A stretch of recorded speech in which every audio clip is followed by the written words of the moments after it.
धवलनलिननिष्ठं क्षीरगौरं कराग्रैः जपवलय सरोजे पुस्तकाभीष्टदाने दधतममलवर्णं कल्पसूनाभिरामं तुरगवदन विष्णुं नौमि विद्यारिजिष्णुं तुरगवदन विष्णुं नौमि विद्यारिजिष्णुं श्रीकमनीयहारमणि చెన్నుగతానును కౌస్తుభంబునందా కమలావధూటియునుదారతదోప పరస్పరాత్మలందా కలితంబులైన తమ ఆకృతులచ్చతపైకి దోచి అస్తోకతనందు దోచనన శోభిలు వెంకట భర్తగొల్చెదన్ శోభిలు వెంకట భర్తగొల్చెదన్. సరే, ప్రస్తుతానికి ఎక్కడున్నాం? విష్ణు చిత్తుల వారి నగరమైన శ్రీవిల్లిపుత్తూరు. లలితోద్యాన పరంపరాపిక శుకాలాప ప్రతిధ్వానముల్, అదే పద్యం కదా. లలితోద్యాన పరంపరాపిక శుకాలాప ప్రతిధ్వానముల్ వలభీ నీలహరిన్మణి పికశుకష్ఠా శ్వాన భ్రమన్బూన్ప మిన్నులతో రాయు సువర్ణ సౌధములనెందున్ చూడచెన్నుంది శ్రీ విలుపుత్తూరు సెలంగు పాండ్య నగరోర్వీరత్న సీమంతమై. అది ఒకసారి చూపిస్తే చూపించండి పద్యం లేని వాళ్ళకి. విల్లిపుత్తూరు, శ్రీవిల్లిపుత్తూరు అనే పేరు కలిగినటువంటి నగరం ఎక్కడ ఉంది? ఇది పాండ్య దేశానికి మధ్యలో ఉంది. పాండ్య నగరానికి, అంటే పాండ్య దేశంలో అనేక నగరాలు ఉంటే ఆ నగరాలు ఉన్న ప్రాంతంలో ఉర్వీరత్న సీమంతమై, పాండ్య దేశంలో ఉన్న అన్ని నగరాలలో శ్రేష్టమైనదై. ఈ శ్రేష్టతావాచకాన్ని చెప్పేటటువంటి పదాలని తిలకము అంటారు. తిలకము అంటే నిజానికి అక్కడ బొట్టు అని చెప్పకూడదు, శ్రేష్టమైనది అంటే. తిలకం ఎక్కడ పెడతాం మనం? నుదుటున పెడతాం. తిలకం కంటే గొప్పది అంటే శ్రేష్టతావాచకాన్ని కూడా చాలా గొప్పగా వెయ్యాలి అంటే కస్తూరి తిలకం. అక్కడ నిజానికి కస్తూరిని తిలకంగా పెట్టుకున్నాడు, కానీ నారీ తిలకము అన్నాం అనుకోండి. నారీ అంటే స్త్రీలలో శ్రేష్ఠురాలైన అని అర్థం. మళ్ళీ ఈ కొన్ని శబ్దాలని కొన్నింటికి మళ్ళీ శ్రేష్టతావాచకంగా వేయడానికి పనికిరావు. ఇక్కడ సీమంతము వినిపిస్తుందా? సీమంతము అంటే పాపిట అని అర్థం. సీమంతము అంటే పాండ్య దేశంలో ఉన్న అనేక నగరాలలో శ్రేష్టమైనదై శ్రీవిల్లిపుత్తూరు అనే ఒక నగరం ప్రకాశిస్తోంది అని మొట్టమొదట నగరాన్ని పరిచయం చేస్తున్నాడు. ప్రబంధ కవులు ఏదైనా ప్రబంధాన్ని రచించేటప్పుడు కావ్య ఆరంభంలో ఇష్టదేవతా స్తుతి మొదలైనవన్నీ చేసిన తరువాత పురాన్ని వర్ణిస్తారండి. పురవర్ణన అనగానే పక్కన తీసేస్తూ ఉంటారు సర్వసాధారణంగా పాఠాలు చదివేవాళ్ళు కానీ కావ్యాన్ని చదివేవాళ్ళు కానీ. ఏవో అతిశయోక్తులన్నీ చెప్తూ ఉంటారు తప్ప అందులో వాస్తవాలు ఉండవు.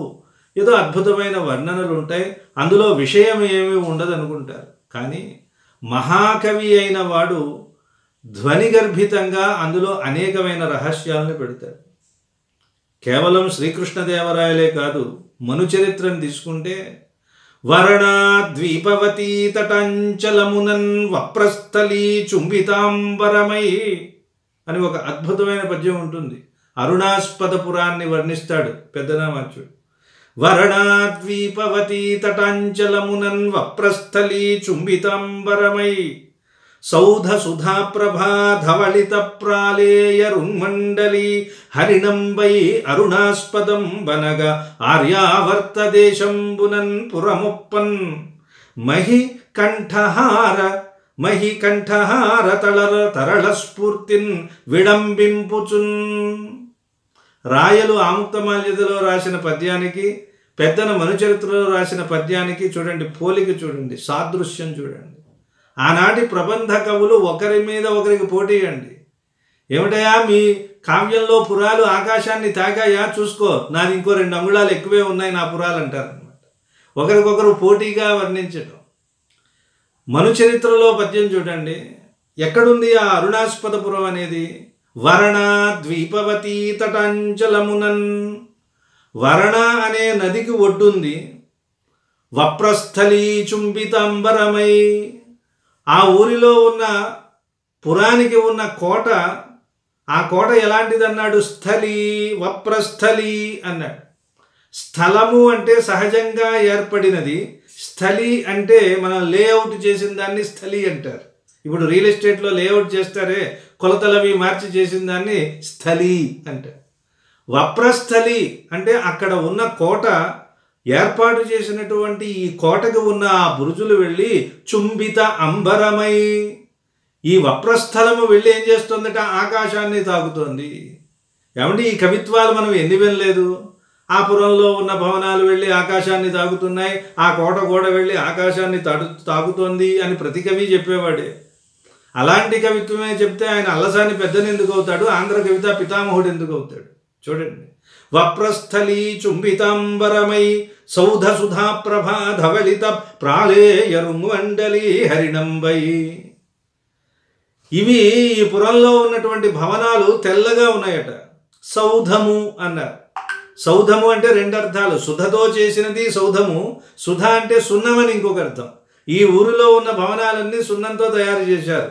ఈ భవనాలు అలా అలా అలా అలా పైకి వెళ్ళి, ఈ భవనాలకి తెల్లగా ఉన్న ధవళిమ ఉంది చూసారా, తెల్ల రంగు, అది వెళ్ళి అక్కడ ఆకాశంలో చంద్రుడు ఉన్నాడు, ఆ చంద్రుడిలో ఒక మచ్చ ఉన్నది. ఈ తెల్లదనం వెళ్ళి వెళ్ళి వెళ్ళి ఆకాశంలో ఉన్న చంద్రుడి మచ్చకి తెల్ల రంగు పూస్తున్నట్టుగా ఉందన్నాడు. అది కవిత్వం. మరి ఆ మచ్చ పోవాలి కదా.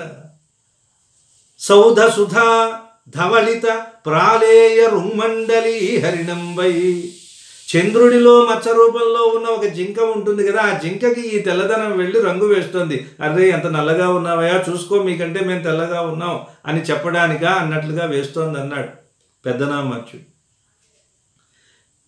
ఇదే అయితే కేవలం అదొక కావ్యము, ఒక ప్రబంధము, ఒక చమత్కారము, ఆహా అయిపోతుంది. కాదు, ఇంకా లోపలికి వెళ్తే ఇక్కడ ఉన్న పురంలో ఉన్న ప్రజలు చూడండి, పైన ఉన్న ప్రజలు చూడండి, చంద్రమండలంలోనూ ఆకాశంలోనూ స్వర్గంలోనూ ఉండే దేవతలు ఎలాంటి వాళ్ళట? భోగ పురుషులు వాళ్ళు. కాబట్టి వాళ్ళకి ఎంతసేపు భోగం మీద వాంఛ, కాబట్టి వాళ్ళకి ఒక మచ్చ ఉంటుంది. ఏమిటి? ఇంద్రుణ్ణి కానీ రంభాని ఊర్వశి వీళ్ళందరినీ మనం తలుచుకున్నప్పుడు వాళ్ళంతా స్వేచ్ఛా శృంగారము, భోగ పురుషులు, వాళ్ళకి మానవత్వం అనేది ఉండదు. ఇలా రకరకాలు మనం చెప్పుకుంటూ ఉంటాం. ఆ మచ్చని పోగొట్టడానికి అన్నట్లు ఈ లోకంలో ముఖ్యంగా ప్రవరుడు లాంటి వ్యక్తులు ఉన్న ఈ పురంలో ఉన్న వాళ్ళు యోగులే. ఈ యోగులు సంపాదించినటువంటి భోగ ఇచ్ఛ ఏమాత్రం లేనటువంటి మహాయోగులైన ఈ పురంలో ఉన్న ప్రజల కీర్తి వెళ్ళి అదిగో అక్కడ అపకీర్తి పాలైన చంద్రమండలంలో ఉన్న నల్లధనాన్ని కూడా కప్పివేస్తోంది. అంటే పైన ఉన్నదంతా భోగ పురుషులు, ఇక్కడ ఉన్న వాళ్ళు యోగ పురుషులు అని చెప్పడం. ఇది ప్రబంధాలలో ముఖ్యంగా కావ్య అవతారిక పద్యాలలోనే కాక పురాలను వర్ణించే రకరకాలైన వర్ణనలలో కూడా వేరే వేరే అర్థాలని కవులు సాధించటం. ముఖ్యంగా ప్రబంధ యుగంలో, శ్రీకృష్ణదేవరాయల యుగంలో ఒక రకమైన భోగలాలసత బాగా పెరిగింది.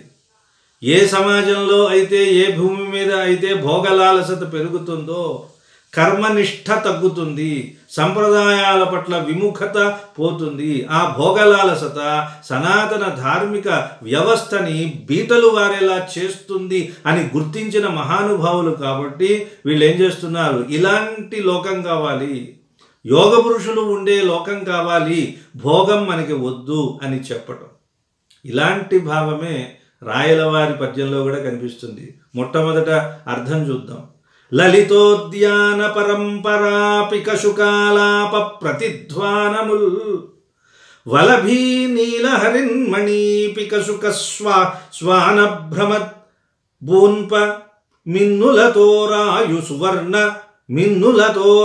సువర్ణ సౌధముల నిందుంజూప చెన్నొంది శ్రీ విలిపుత్తూరు సెలంగు పాండ్య నగరోర్వీరత్న సీమంతమై. లలితమైన ఉద్యాన పరంపర, ఆ ఊరిలో శ్రీవిల్లిపుత్తూరు అనే నగరంలో ఉద్యానవనాలు ఉన్నాయి. ఎలాంటివి? చాలా గొప్పవి, లలితమైనవి, సుకుమారమైనవి, సుందరమైనవి, మనోహరమైన ఉద్యానవనాలు. లలితోద్యాన పరంపర ఒకటా కాదు, అనేకం ఉన్నాయి. లలితోద్యాన పరంపర, ఆ పరంపరగా ఉన్న అనేకమైన ఉద్యానవనాలలో ఉద్యానము అన్న ఉద్యానవనము అన్న ఒకటే. ఉద్యానము ఉద్యానము అంటే దాని పట్ల ఆకర్షితులై గొప్పగా వెళతారు కాబట్టి దానికి ఉద్యానం అని పేరు. లలితోద్యాన పరంపరాపిక శుకాలాప, అటువంటి ఉద్యానవనాలలో పికాలు ఉంటాయి. పికము అంటే మధురమైన ధ్వని చేసేది అని అర్థం. పికము అంటే కోకిల. శుక అంటే శోభించేది, శోభనం. శోభనం అంటే చాలా ప్రకాశించేది, చూడ చక్కనిది అని అర్థం. ఒకటి స్వరూపము, ఒకటేమో నాదము. ఒకటి నాదము, ఒకటి రూపము. ఈ రెండూ ఉన్నాయి. పిక శుక ఆలాప ప్రతిధ్వానముల్, ఇది సర్వసాధారణం కదా. ఎక్కడైనా తోట ఉంటే, ఉద్యానవనం ఉంటే, కోకిలలు ఉంటాయి, చిలుకలు ఉంటాయి. అదేమైనా పెద్ద విషయమా? ఇక్కడ కూడా అలాగే ఉన్నాయి. అయితే ఒక ఉద్యానవనం కాదండి, శ్రీవిల్లిపుత్తూరులో అనేకంగా ఉన్నాయి. లలితోద్యాన పరంపరాపిక శుకాలాప ప్రతిధ్వానముల్, ఉద్యానవనాలు ఉన్నప్పుడు అందులో చిలుకలు కోకిలలు కూస్తూ ఉంటే అవి వచ్చి ఇంకో చోట ఎక్కడైనా సరే ప్రతిధ్వనించవచ్చు. ఎప్పుడు ప్రతిధ్వనించాలి? అదే ఎత్తులో ఉండి ఏదైనా ఒక గుహలాగా ఉంటే, ఒక ఓపెన్ స్పేస్ ఉంటే అందులో కనిపించడానికి అవకాశం ఉంటుంది. ఇది కదా. ఇప్పుడు ఇక్కడ ఏమున్నాయి? ఆ పురంలో భవనాలు ఉన్నాయి. ఆ భవనాలకి ఎత్తైనటువంటి భవనాల పైన వలభి అంటారు. వలభి అంటే చూరు మొగ్గలు అని అర్థం. చూరు మొగ్గలు అంటే భవనానికి పైన కొంచెం ముందు ఒక పోర్టికో లాగా పెడుతూ ఉంటారు చూసారా, దానికి వలభి అని పేరు. అంటే అందాన్ని ఇనుమడింప చేయడం కోసం, భవనం ఎలివేషన్ రావడం కోసం ముందుకి ఒక కారిడార్ లాగా ఉండడానికి పైన వేసే స్లాబ్ని వలభి అంటారు. ఆ వలభుల మీద ఏం చేస్తారు? అందమైన చిత్రాలను పెడతారు. ఏ రకాలైన చిత్రాలు పెడతారు? అందులో చిలుకల బొమ్మలు, కోకిలల బొమ్మలు ఉన్నాయి అనుకోండి. ఉన్నాయి. ఇక్కడ ఉండేసరికి అక్కడ ఉద్యానవనాల్లో ఉన్న చిలుకలు కోకిలలు కూస్తూ ఉంటే అవి వచ్చి నేరుగా ఈ వలభుల్లోకి దూరి ఇందులోంచి శబ్దాలు వస్తూ ఉంటే చూడ్డానికి ఎలా ఉంటుందండి? ఇదిగో ఈ వలభులలో అంటే భవనాలకు ఉన్న చూరు మొగ్గల్లో ఉన్న చిలుకల బొమ్మలు అలాగే కోకిలల బొమ్మల నుంచే ఈ ధ్వనులు వస్తున్నాయా అని ప్రజలు అనుకునేలాగా ఉందట ఆ విల్లిపుత్తూరులో ఉన్నటువంటి భవనాలు. ఇప్పుడు అర్థమైందా? చూడండి. లలితోద్యాన పరంపరాపిక శుకాలాప ప్రతిధ్వానముల్, ఆలాపము అంటే లపతి ఇది లాప, ఆలాప ఆసమంతాత్ లాప ఆలాప అంటే బాగా జపించటం అని అర్థం, బాగా కూయడం అని అర్థం. బాగా కూయగలిగినటువంటి శక్తి దేనికి ఉంటుంది? పికముకు మాత్రమే ఉంటుంది. ఎన్నో పక్షులు ఉన్నప్పటికీ కూడా సాధన చేసే లక్షణం దానికి ఉందండి. మనం అనుకుంటాం వసంతకాలం రాగానే కోకిల బ్రహ్మాండంగా కూస్తుందని. కాదది. దానికి గొంతులో ఒక రకమైన గరగర ఉంటుంది. ఆ గరగరని పోగొట్టుకోవడం కోసం అది మావి చిగురు తింటుంది. తిన్న తర్వాత ఇది కషాయంగా మారి దాని గొంతుని చాలా మార్దవం చేసి అది సాధన పెట్టుకుని తన గొంతుని పైకి విచ్చుకునేలాగా చేస్తుంది. అది పికం చేసేటటువంటి ఒక యోగ సాధన, నాదాన్ని ఉపాసించే సాధన చేస్తుంది కాబట్టి అది పికము. ఆ పికం చేసే ధ్వనిని మించిన ఉత్తమ ధ్వని ఇంకొకటి లేదు అన్నారు. అయితే అది ఎవరి మీద ఆధారపడుతుందండి? పికము పరభృతము అన్నారు. భగవంతుణ్ణి మీద ఆధారపడి మన సాధన ఉండాలి. పిచ్చి సాధనలన్నీ చేయకూడదు అని మనకి కోకిల చెప్తుంది. కోకిలకే ఇంకొక పేరు పరభృతము అన్నారు. పరభృతము అంటే సాధారణంగా నిందార్థంలో చెప్తాం మనం. పారాసైట్ అంటారు చూసారా ఇంగ్లీష్లో. అంటే ఇతరుల మీద ఆధారపడి జీవించేదాన్ని పరభృతము అన్నారు. కోకిల కూడా పరభృతమే. ఎందుకని? ఇతరుల మీద, భృతము ఆధారపడి జీవిస్తుంది. ఆ ఇతర పక్షి ఏది అంటే కాకి. తను గుడ్లు పెట్టిన తర్వాత కోకిల తీసుకుని వెళ్ళి తన గుడ్లను తీసుకుని వెళ్ళి కాకి గుడ్లో పెడుతుందట. పాపం ఆ కాకి ఏమీ తెలియక అది పిచ్చి కాకి వెంటనే ఆ గుడ్లను కూడా పొదుగుతుంది. పొదిగితే అవి కూడా నల్లగానే ఉంటాయి. 2 నల్ల పిల్లలే వస్తాయి. వచ్చిన తర్వాత అది పెంచుతుంది అట్లా. మరి ఎలా తెలుస్తుందండి? కాక కృష్ణ పిక కృష్ణ కో భేద పిక కాకయో అన్నారు. కాకికి పికానికి తేడా ఏమిటన్నారు? వసంతకాలే సంప్రాప్తే వసంతకాలే సంప్రాప్తే కాకః కాకః పికః పికః. కాబట్టి వసంతకాలం వస్తే ఏది కాకో ఏది పికమో లోకానికి తెలుస్తుంది. అప్పుడు తనలో ఉన్నటువంటి ఆ నాద కళ, ఆ గాన కళ బయటికి వచ్చి అది సాధన పెట్టుకుని చేస్తుంది. ఇది కోకిలకి సంబంధించిన సమాచారం. అయితే కోకిల ఏమిటంటే పరభృతము. అలాంటి కోకిల ఉంది ఇక్కడ. ఆ కోకిల చిలుక బొమ్మలు చూరు మొగ్గలలో, అంటే ఇక్కడ వలభీ నీలహరిన్మణి పికశుక ఎట్లాంటి వాటితో చేశారు చూడండి. కవులు ఎలాంటి వాళ్ళంటే, కవి హృదయాన్ని పట్టుకోకపోతే దారిద్ర్యం మనది, వాళ్ళదేం కాదు. వాళ్ళు కవిరాజులు అలా ఉంటారంతే. మన బుద్ధి ఎందుకు పనిచేయదని అర్థం. వలభి ఆ చూరు మొగ్గల్లో కొన్ని మణులతో తయారు చేసి పెట్టిన బొమ్మలు అన్నాడు. ఆ మణులు ఏమిటి? ఒకటి చూడండి, నీల హరిన్మణి, నీలమణులతో చేసిన పికాలు. కోకిల నల్లగా ఉంటుంది కదా, అందువల్ల నల్లగా ఉన్నది. హరిన్మణి అంటే గరుడ పచ్చ, పచ్చగా ఉంటాయి కాబట్టి చిలుకలు. వలభి ఆ చూరు మొగ్గలలో నీలములతో చేసిన, గరుడ పచ్చమణులతో చేసిన పికశుక, పికములు శుకములు, వాటి నుండే ఈ ధ్వనులు వస్తున్నాయా? శ్వాన, శ్వానము. అక్కడ మీరు శ్వా పెట్టారంటే కుక్క అయిపోతుంది, మెలికిషా పెట్టారంటే శ్వానము సునకం అవుతుంది. కాబట్టి శ్వాన అంటే ధ్వని అని అర్థం. వలభీ నీలహరిన్మణి పికశుక శ్వాన భ్రమన్ పున్ప. దారిపోయే వెళ్ళే వాళ్ళంతా ఇలా చూస్తున్నట్టు ఇళ్ల వైపు చూసుకుంటూ పోతున్నారు. ఇదేమిటి, వీళ్ళు చూరు మొగ్గల్లో పెట్టుకున్న ఈ కోకిలలు చిలుకల నుంచే ఈ ధ్వనులు వస్తున్నాయా అని వాళ్ళు అనుకుంటున్నారు. కానీ నిజానికి ఆ ధ్వనులు ఎక్కడివి? అక్కడే ఉన్న ఉపవనాలలో, ఉపవనాలంటే ఉద్యానవనాల్లో ఉన్నటువంటి చిన్న చిన్న కొమ్మల చెట్లు, ఆ చెట్ల కొమ్మల్లో ఉన్న చిలుకలు కోకిలలు కూస్తున్నాయి. భ్రమన్ పున్ప, ఆ భ్రమని పుంచేలాగా మిన్నులతో రాయు సువర్ణ సౌధముల. అంటే ఇక్కడ మనం ఏం చూడాలి? భవనాలేమో మిన్నులతో రాయు, ఆకాశాన్ని రాసుకునేలాగా భవనాలు ఉన్నాయి అంటే ఆ ఊళ్ళో ఉన్న ఉద్యానవనాల్లో ఉన్న చెట్లు కూడా అంత ఎత్తుగా ఉన్నాయని చెప్పాలి. మరి చెట్లు ఎక్కడో కిందుండి భవనాల పైనుండి వాటి చూరు మొగ్గలుంటే ఈ ప్రతిధ్వని దాంట్లోకి ఎలా వెళుతుంది?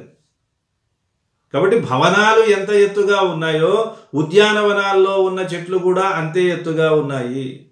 అందులో ఉన్న ఉప ఉద్యానవనాలలో ఉన్న శుకాలకు పికాలకు ఇక్కడ ఉన్నటువంటి మాయా శుకాలు, మాయా పికాలు అన్నమాట. నిజానికి అవి పికశుకాలు కావు. మానవుడు కూడా ఇలా మాయలోనే ఉంటాడు. అక్కడ బొమ్మలు ఉంటాయి, బొమ్మలే మాట్లాడుతున్నాయి అనుకుంటాం. ఇదంతా మనం చేస్తూ ఉంటాం, నేనే చేశామని అనుకుంటాం. ఇటువంటి భ్రాంతిని పోగొట్టేటటువంటి ఒక ఉపదేశం చేసింది ఆముక్తమాల్యద అనే పేరుతో ఉన్న గోదాదేవి అని ఒక సూచన చేయడం కోసమే మొట్టమొదటి పద్యంలో ఒక భ్రమని మనకు అందిస్తున్నారు. మిన్నులతో రాయు సువర్ణ సౌధముల నిందున్ చూప చెన్నుంది. చెన్నొందుట అంటే చాలా అందంగా ప్రకాశించుట. అచ్చ తెనుగు పదం చెన్ను అంటే అందము. ఇంకొక అర్థం రంగు అనమాట. రంగు అంటే ఏ రంగు అండి అందంగా ఉన్నది? ఎరుపు రంగు. ఎరుపు కూడా మళ్ళీ ఎర్రని రక్తం లాంటి రంగు కాదు. సంధ్యా సమయంలో ఉన్న గోధూళి వేళ ఉండే ఒక రకమైన గోల్డ్ స్పాట్ కలర్ అంటారు చూసారా, ఆ రంగుకి చెన్ను. అదే చెంగావి రంగు చీర అంటే అది చెంగావి అక్కడి నుంచి వచ్చింది. చెన్ను కావి చెంగావి అనమాట. అంటే అందమైన, అందమైన నగరం కాబట్టి చెన్నై అన్నారనమాట. చెన్నుంది శ్రీ విలుపుత్తూరు సెలంగు. శ్రీ విల్లిపుత్తూరు అంటారు, దాన్ని అయినా విలుపుత్తూరు. విలు అంటే శ్రీధన్విపురము అని సంస్కృతంలో అంటారు. ఆ శ్రీధన్విపురానికి తెలుగు చేత పుత్తూరు, పుత్ అంటే కొత్త అని అర్థం అన్నమాట. ఎక్కడైనా మనకి చిత్తూరు పుత్తూరు ఉంటుంది కదా, పుత్తూరు అంటే తమిళంలో పుదు, పుదు అంటే కొత్త, పుదుస్. అలాగే పుత్తు అంటే కొత్త అని అర్థం. సరే, శ్రీ విలిపుత్తూరు లేదా శ్రీ విలిపుత్తూరు సెలంగు ప్రకాశిస్తోంది. ఎలా?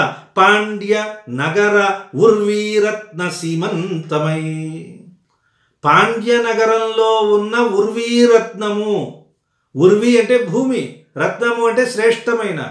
పాండ్యనగరంలో ఉన్న ఎన్నో శ్రేష్టమైన భూములు ఉంటే, అంటే శ్రేష్టమైన ప్రాంతాలు ఉంటే, వాటన్నింటిలో కూడా సీమంతమై, సీమంత శబ్దాన్ని వాడటంలో దాన్ని మించింది లేదు. తిలకము అన్నాడు అనుకోండి, తిలకాన్ని మించింది ఉండొచ్చు సీమంతం. తిలకం కంటే పైన కదా పాపిట ఉంటుంది. అందువల్ల కవి చాలా పైకి వెళ్ళి సీమంతమై, ఎప్పుడైనా దాన్ని మించింది లేదు అని చెప్పాలనుకున్నప్పుడు ఈ శబ్దాన్ని వాడతారు. అర్థమైంది కదా? ఇంకొకసారి పద్యం చూద్దాం. లలితోద్యాన పరంపరా శుకపికాలాప ప్రతిధ్వానముల్ వలభీ నీలహరిన్మణీపిక శుకశ్వాన భ్రమన్బూన్ప మిన్నులతో రాయు సువర్ణ సౌధములనెందుంజూడ చెన్నుంది శ్రీ విలిపుత్తూరు శలంగు పాండ్య నగరోర్వీరత్న సీమంతమై.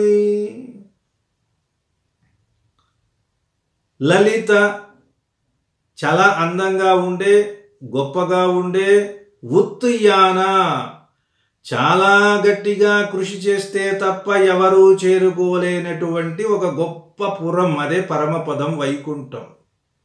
ఆ వైకుంఠంలో ఉంటాయి ఎప్పుడు పికాలు శుకాలు ఉంటాయని మనకి అనేక గ్రంథాలు చెప్తుంది.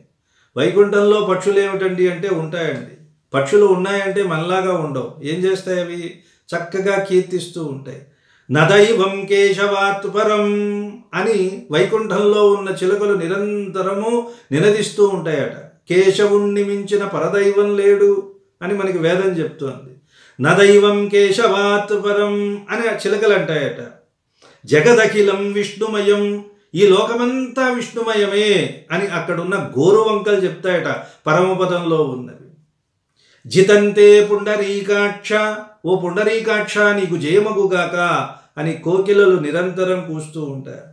మంగళం మధుసూదన, మధుసూదన నీకు మంగళమగుగాక, నీకు శుభమగుగాక అని వైకుంఠంలో ఉన్న పికాలు శుకాలు మొదలైనటువంటి జంతువులు ఎలా అయితే శుభకరమైనటువంటి వాక్కుల్ని పలుకుతూ ఉంటాయో, భగవన్నామ స్మరణ చేస్తూ ఉంటాయో, భగవంతుణ్ణి జపిస్తూ ఉంటాయో, ఆయన కోసం తపిస్తూ ఉంటాయో, అదుగో అలాంటి శుకాలు పికాలే ఇక్కడ కూడా ఉన్నాయి శ్రీవిల్లిపుత్తూరులో.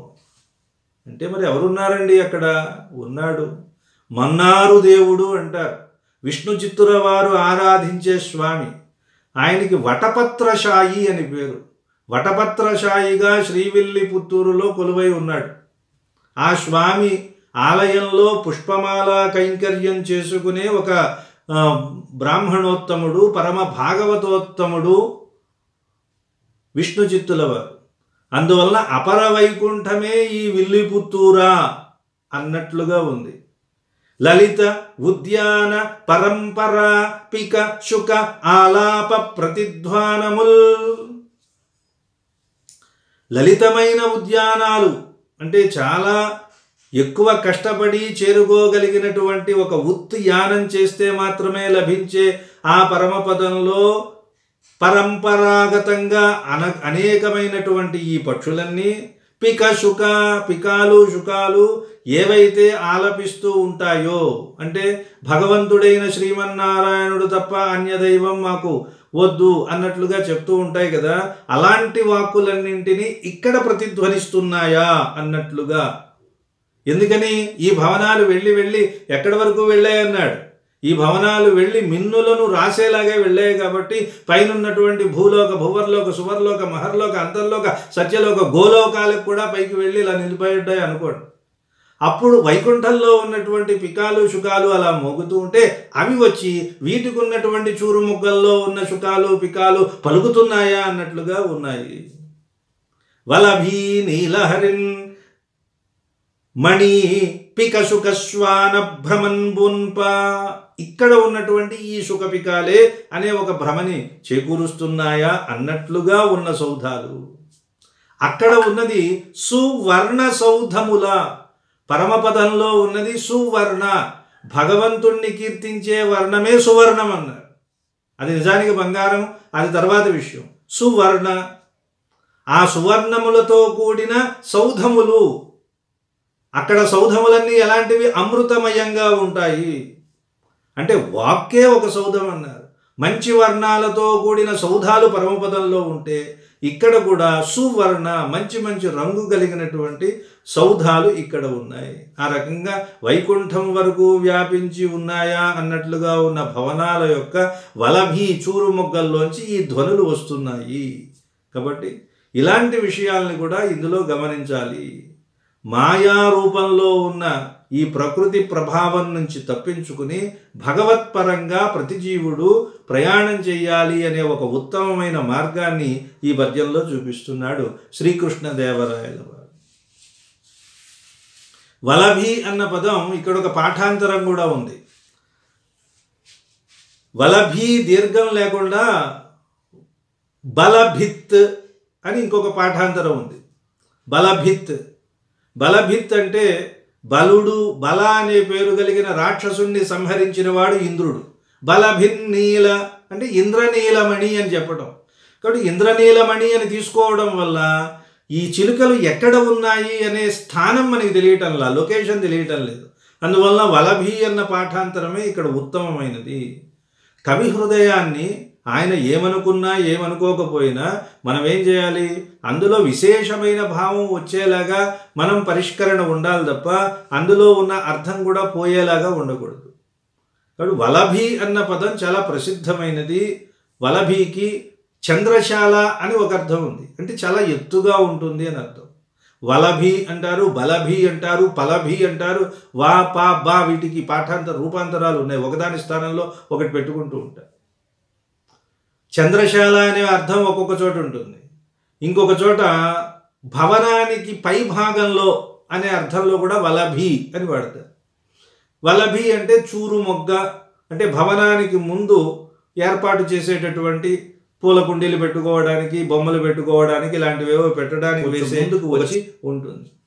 అలాంటి వలభి నీలహరిన్మణీపిక సుఖశ్వాన భ్రమన్ పూన్ప మిన్నులతో రాయు సువర్ణ సౌధముల నెందుంచూపచెన్నుందు శ్రీ విలిపుత్తూరు శలంగు పాండ్య నగరోర్వీరత్న సీమంతమై. నిజానికి ఈ పద్యం రాయలవారి రచనలాగా అనిపించదండి, ఎందుకంటే ఇందులో ధారాశుద్ధి ఉంది పద్యంలో. రాయలవారి పద్యానికి ధారాశుద్ధి ఉందంటే ఆశ్చర్యపోవాలన్నమాట. ఎందుకంటే ఆయన అంత సరళంగా రాయడు. పద్యాన్ని అడుతిప్పి ఇడుతిప్పి పదాలన్నింటినీ పద్యానికి అనుగుణంగా లేకుండా వాక్యం రాసినట్టుగా ఉంటాయి. పోతన గారి పద్యాలని సరళంగా చదవగలిగి అంటే గానయోగ్యంగా ఉండేలాగా రాయల పద్యాలు ఉండవు. ఎందుకని, ఎక్కడో మధ్యలోకి తీసుకొచ్చి అక్కడ వాక్యం ఆపుతాడు. అది అటు పెట్టలేము ఇటు పెట్టలేము, చదివే వాళ్ళకి చాలా ఇబ్బందిగా ఉంటుంది. పోతన గారు అలా కాదు, ఆయన సందర్భ శుద్ధి, ఆయన కవిత్వం, ఆయన పద్ధతి అది. ఈయన కొంచెం రాజుగారు కాబట్టి కొంచెం క్లిష్ట బుద్ధి, అందువల్ల ఆయన రచన అలా ఉంటుంది. కానీ ఈ పద్యం మనుచరిత్రలో పెద్దన్న గారి స్టైల్ని అనుసరించాడా అన్నట్లుగా కొంచెం సారళ్యం ఎక్కువగా ఉంటుంది. సరే, తర్వాత పద్యం చూడండి, తీయండి, తర్వాత పద్యం చూపించండి మనం అనుకున్న వాటిని.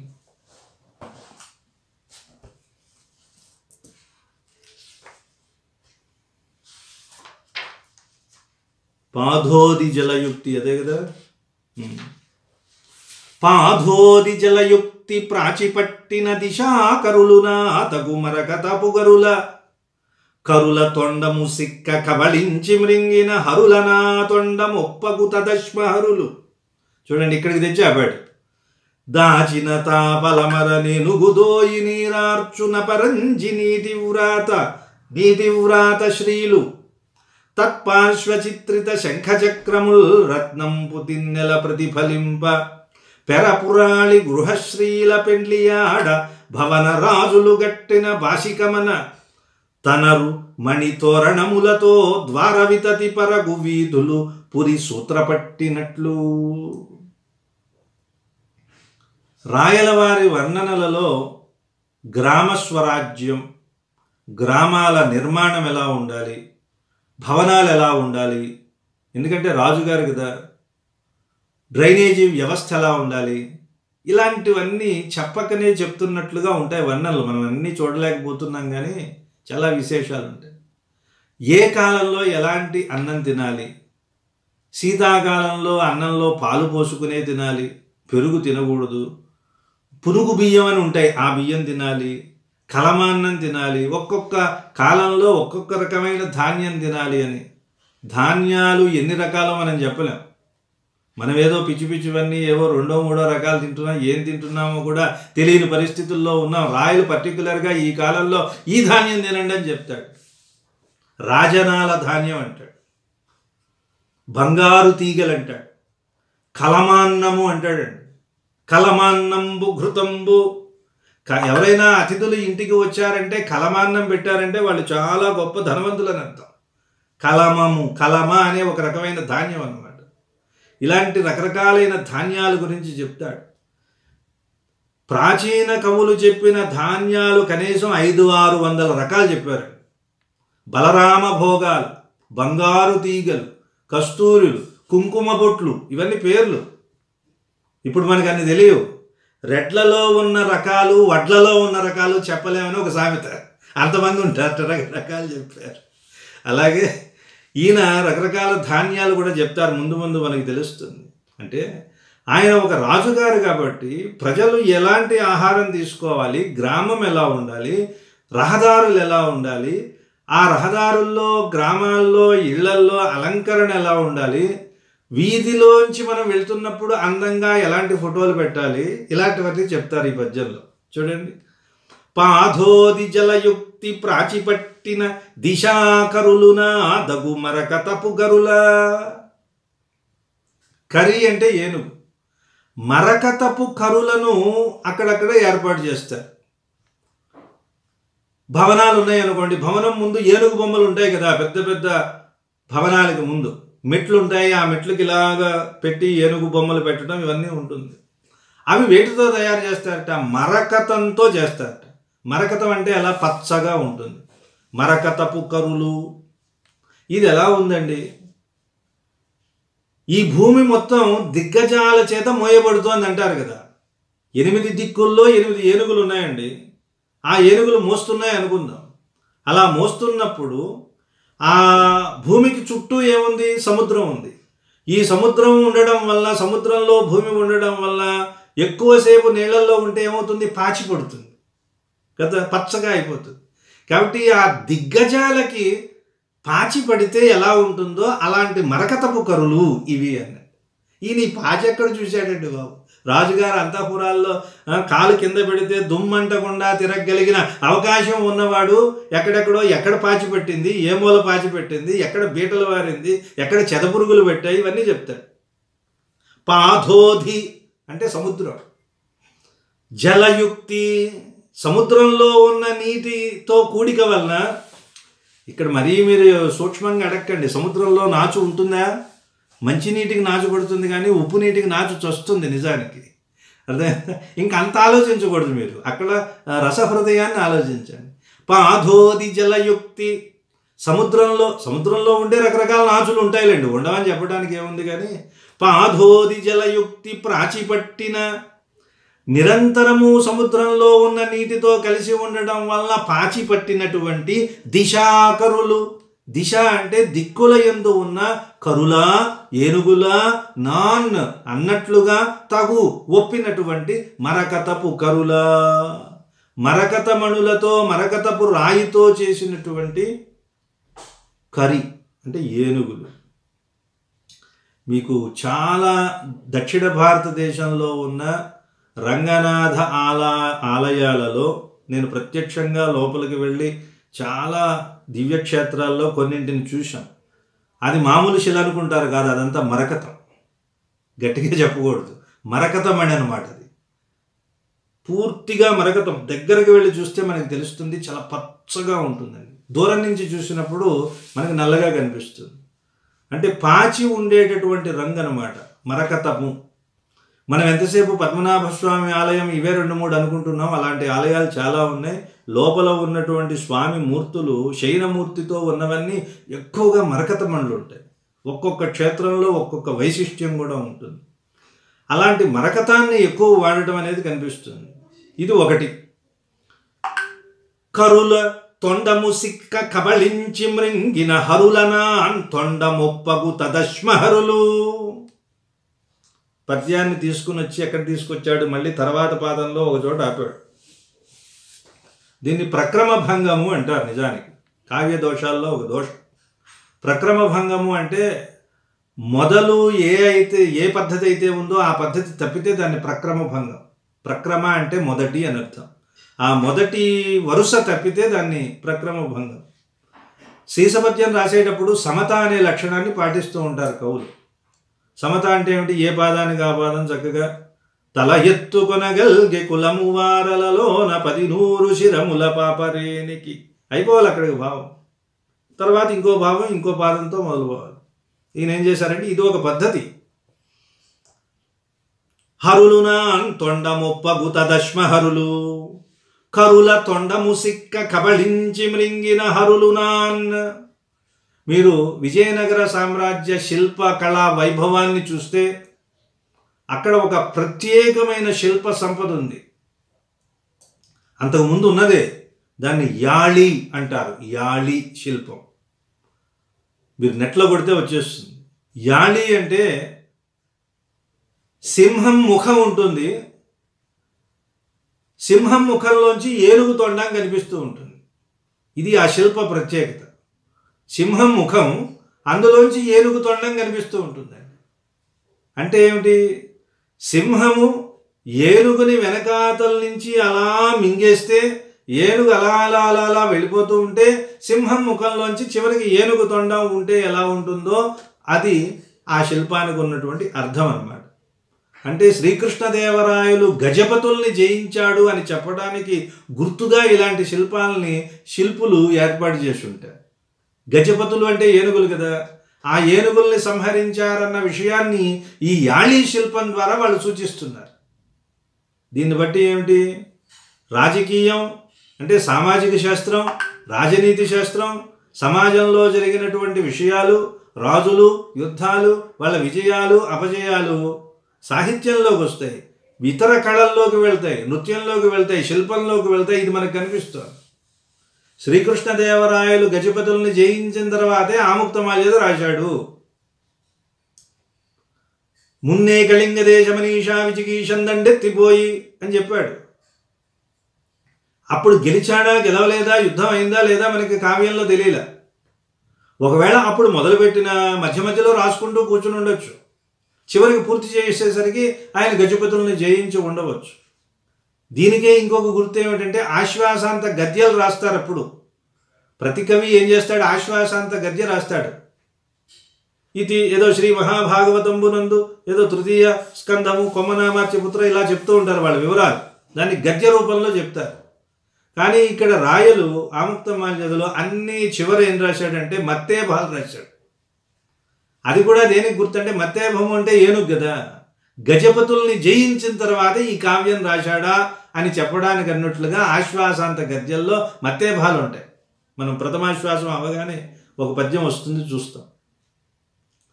ఈ లక్షణం యాళి అనే శిల్పం అంతకు ముందు ఉన్నదేనండి. ఇది శ్రీకృష్ణదేవరాయలు గజపతుల్ని జయించిన తర్వాత పుట్టారనుకోకండి.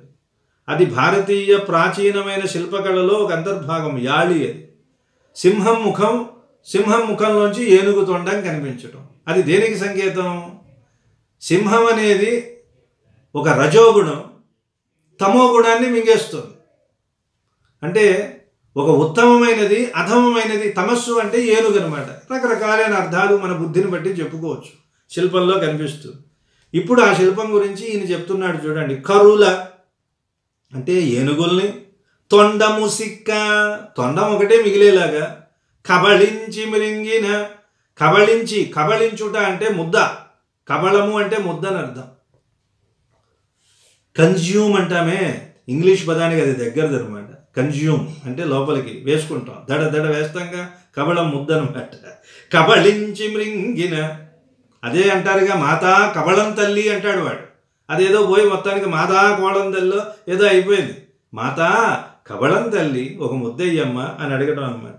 కబళించి మృంగిన హరులునాన్ కరుల తొండము సిక్క కబళించి మృంగిన హరులునాన్ అంటే ఆ తొండం మాత్రం మిగిలిపోయేలాగా మింగిపోయిన హరులు. హరి అంటే సింహము, సింహాల అన్నట్లుగా తొండము ఒప్పగు. కాబట్టి తొండం మాత్రం మిగిలినటువంటి ఒప్పగు ప్రకాశిస్తున్న తద్ అశ్మహరులు, అశ్మము అంటే రాతి, అశ్మహరులు అంటే రాతి సింహాల బొమ్మలు అని అర్థం. అది ఒకటి. అంటే మనం విజయనగర సామ్రాజ్యంలో రోడ్ల మీద తిరుగుతూ ఉంటే ఇవన్నీ కనిపిస్తూ ఉంటాయి. దాచిన తాపలు అమరన్, చక్కగా అమర్చినటువంటి మెట్లు. అంటే కొంచెం ద్వారబంధాలు, ఇలా మీరు పక్కకు తిరిగి చూస్తే ఒక ఇల్లు కనిపించింది, ఇల్లుకో ద్వారం ఉంది, ద్వారానికి ముందు 2-3 మెట్లు ఉన్నాయి ఇలా ఎక్కడానికి. దాచిన తాపలమర, చక్కగా తాపడం చేసినటువంటి మెట్లు. కొంచెం ముందుకు వెళ్ళగానే ద్వారబంధం, ఆ ద్వారం పైన గడప పైన ఉంటుందన్నమాట. గడప పైన ఏ బొమ్మ పెట్టుకోవాలో రాయలు చెప్తున్నారు చూడండి. ఏనుగుదోయి నీరార్చు అపరంజి నీటి వ్రాత శ్రీలు. చాలా ప్రాచీన కాలం నుంచి మనకి క్యాలెండర్లో వాటిలో చూస్తూ ఉంటారు కదా. లక్ష్మీదేవి ఇలా కూర్చుని ఉంటుంది, అమ్మవారు చుట్టూ 2 పక్కల 2 ఏనుగులు ఇలా నీళ్లు పోస్తున్నట్టుగా ఉన్న బొమ్మ. నీళ్ల బదులు మనం ఏదో ధనరాశులు ఏదో నాణ్యాలు వేస్తున్నట్టుగా బొమ్మలు వచ్చేసాయి మనకి, కానీ నీళ్లు పోస్తున్నట్టుగా. ఎందుకని? లక్ష్మీదేవికి సిస్టర్స్ కదా ఏనుగులు. ఐరావతం పుట్టింది ఎక్కడి నుంచి పుట్టింది? కాబట్టి వాళ్ళు పాపం అమ్మవారికి స్నానం చేస్తున్నట్టుగా ఉండే బొమ్మ మీకు 15వ శతాబ్దానికే బాగా ప్రాచుర్యంలోకి వచ్చింది. చూడండి, ఏనుగు దోయి, 2 ఏనుగులు, దోయి అంటే జంట. నీరార్చు, నీరార్చుట అంటే నీళ్లాడించుట, అంటే 2 కలశాలను ఎత్తి లక్ష్మీదేవికి అభిషేకం చేస్తున్నట్లుగా ఉన్న ఆ లక్ష్మీదేవి ఎలా ఉండాలండి? అపరంజి నీటి వ్రాత శ్రీ, అపరంజి నీటితో చిత్రించిన శ్రీ లక్ష్మీదేవి బొమ్మలు. అపరంజి అంటే బంగారము, అఫ్రంజ్ అంటారు, ఉర్దూ నుంచి వచ్చిన పదం అది.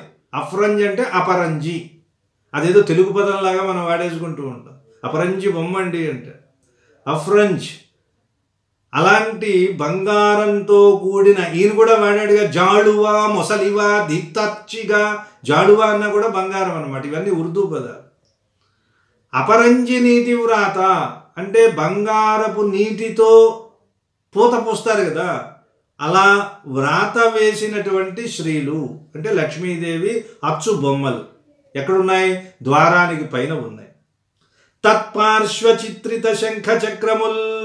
జాగ్రత్తగా చూడండి, కేవలం లక్ష్మీ అమ్మవారు 2 ఏనుగులు పెట్టడం కాదు, ఇటు అటు మళ్ళీ శంఖ చక్రాలు ఉండాలి. తత్పార్శ్వ, దానికి పక్కనే శంఖ చక్రముల్, శంఖ చక్రాలు. ఆ శంఖ చక్రాలు ఏం చేస్తున్నాయి? రత్నం పుతిన్ నెల ప్రతిఫలింప.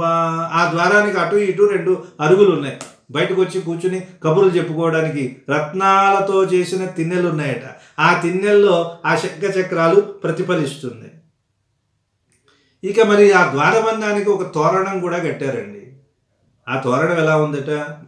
పెరపురాళి గుహశ్రీల, పెరపురాళి గృహశ్రీల పెండ్లియాడ భవన రాజులు కట్టిన బాసిగమన. ఇది కవిత్వం. పైదంతా చెప్పాడంతే సామాజిక శాస్త్రం. ఇక్కడ అసలైన కవిత్వం వచ్చింది చూడండి. ఆ ద్వారాలకి, ఇళ్ళకి ఉన్న ద్వారాలకి కట్టిన బాసికాల్లాగా ఉన్నాయటవి తోరణాలు. ఎలా? ఇతర పురాలకు ఉన్నటువంటి సౌందర్యాన్ని, వైభవాన్ని పెళ్లి చేసుకోవడం కోసం కడుతున్న బాసికాల అన్నట్లుగా ఉన్నాయి చూడండి. పెరపురాళి, పెర అంటే ఇతర, పురాళి అనేక పురాలు ఉంటాయి కదా, ఇది విల్లి పుత్తూరు, ఇంకేవో పుత్తూరులు చాలా ఉంటాయి. అన్ని పురాలలో ఉన్న సౌందర్యం, వైభవం, దాన్ని అంతటినీ తెచ్చేసుకోవడం. పెళ్లి చేసుకోవడం అంటే ఏంటంటే అమ్మాయి అక్కడి నుంచి ఇక్కడికి వచ్చేస్తుంది కదా పాపం, అందువల్ల ఐశ్వర్యం మొత్తం తెస్తుంది. ఉట్టిగా వస్తే ఉపయోగం లేదనమాట.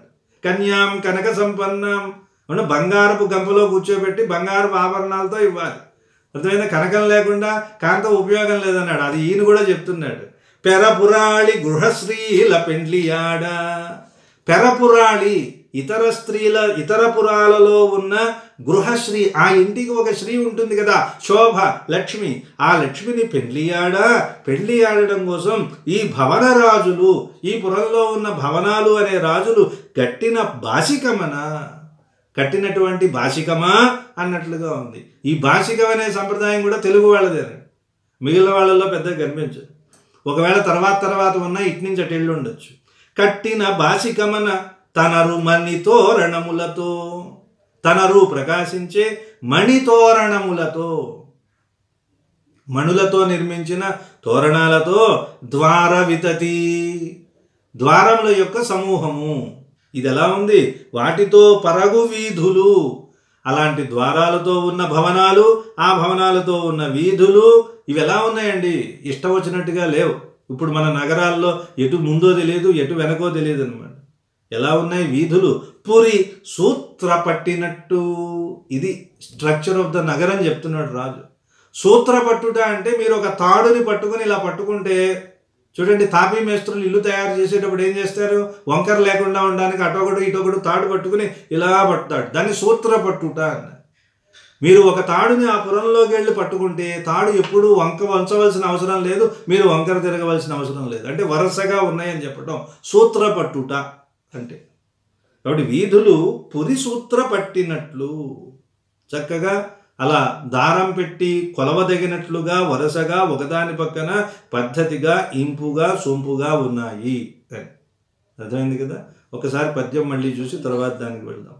పాధోది జలయుక్తి ప్రాచిపట్టిన దిశా కరులునా దగు మరకతపు గరుల కరుల తొండము సిక్క కబలించి మృంగిన హరులునాన్ తొండముప్పగు తదశ్మహరులు దాచిన తాపలమర నేనుగు దోయి నీరార్చు నపరంజి నీటి వ్రాత శ్రీలు తత్పార్శ్వ చిత్రిత శంఖచక్రముల్ రత్నంపు తిన్నెల ప్రతిఫలింప పెరపురాళి గృహశ్రీల పెండ్లియాడ భవనరాజులు గట్టిన బాసికమన తనరు మణితోరణములతో ద్వార వితతి పరగు వీధులు పురి సూత్రపట్టినట్లు. ఆ నగరంలో ఉన్నటువంటి భవనాల గురించి, అలంకరణల గురించి చెప్పారు. తర్వాత ఒక్కొక్క ఇల్లు ఎలా ఉంటుందో చెప్తున్నారు. కలయన్ నీలమయంపు తల్లియొర, తర్వాత మనం అనుకున్న పద్యం.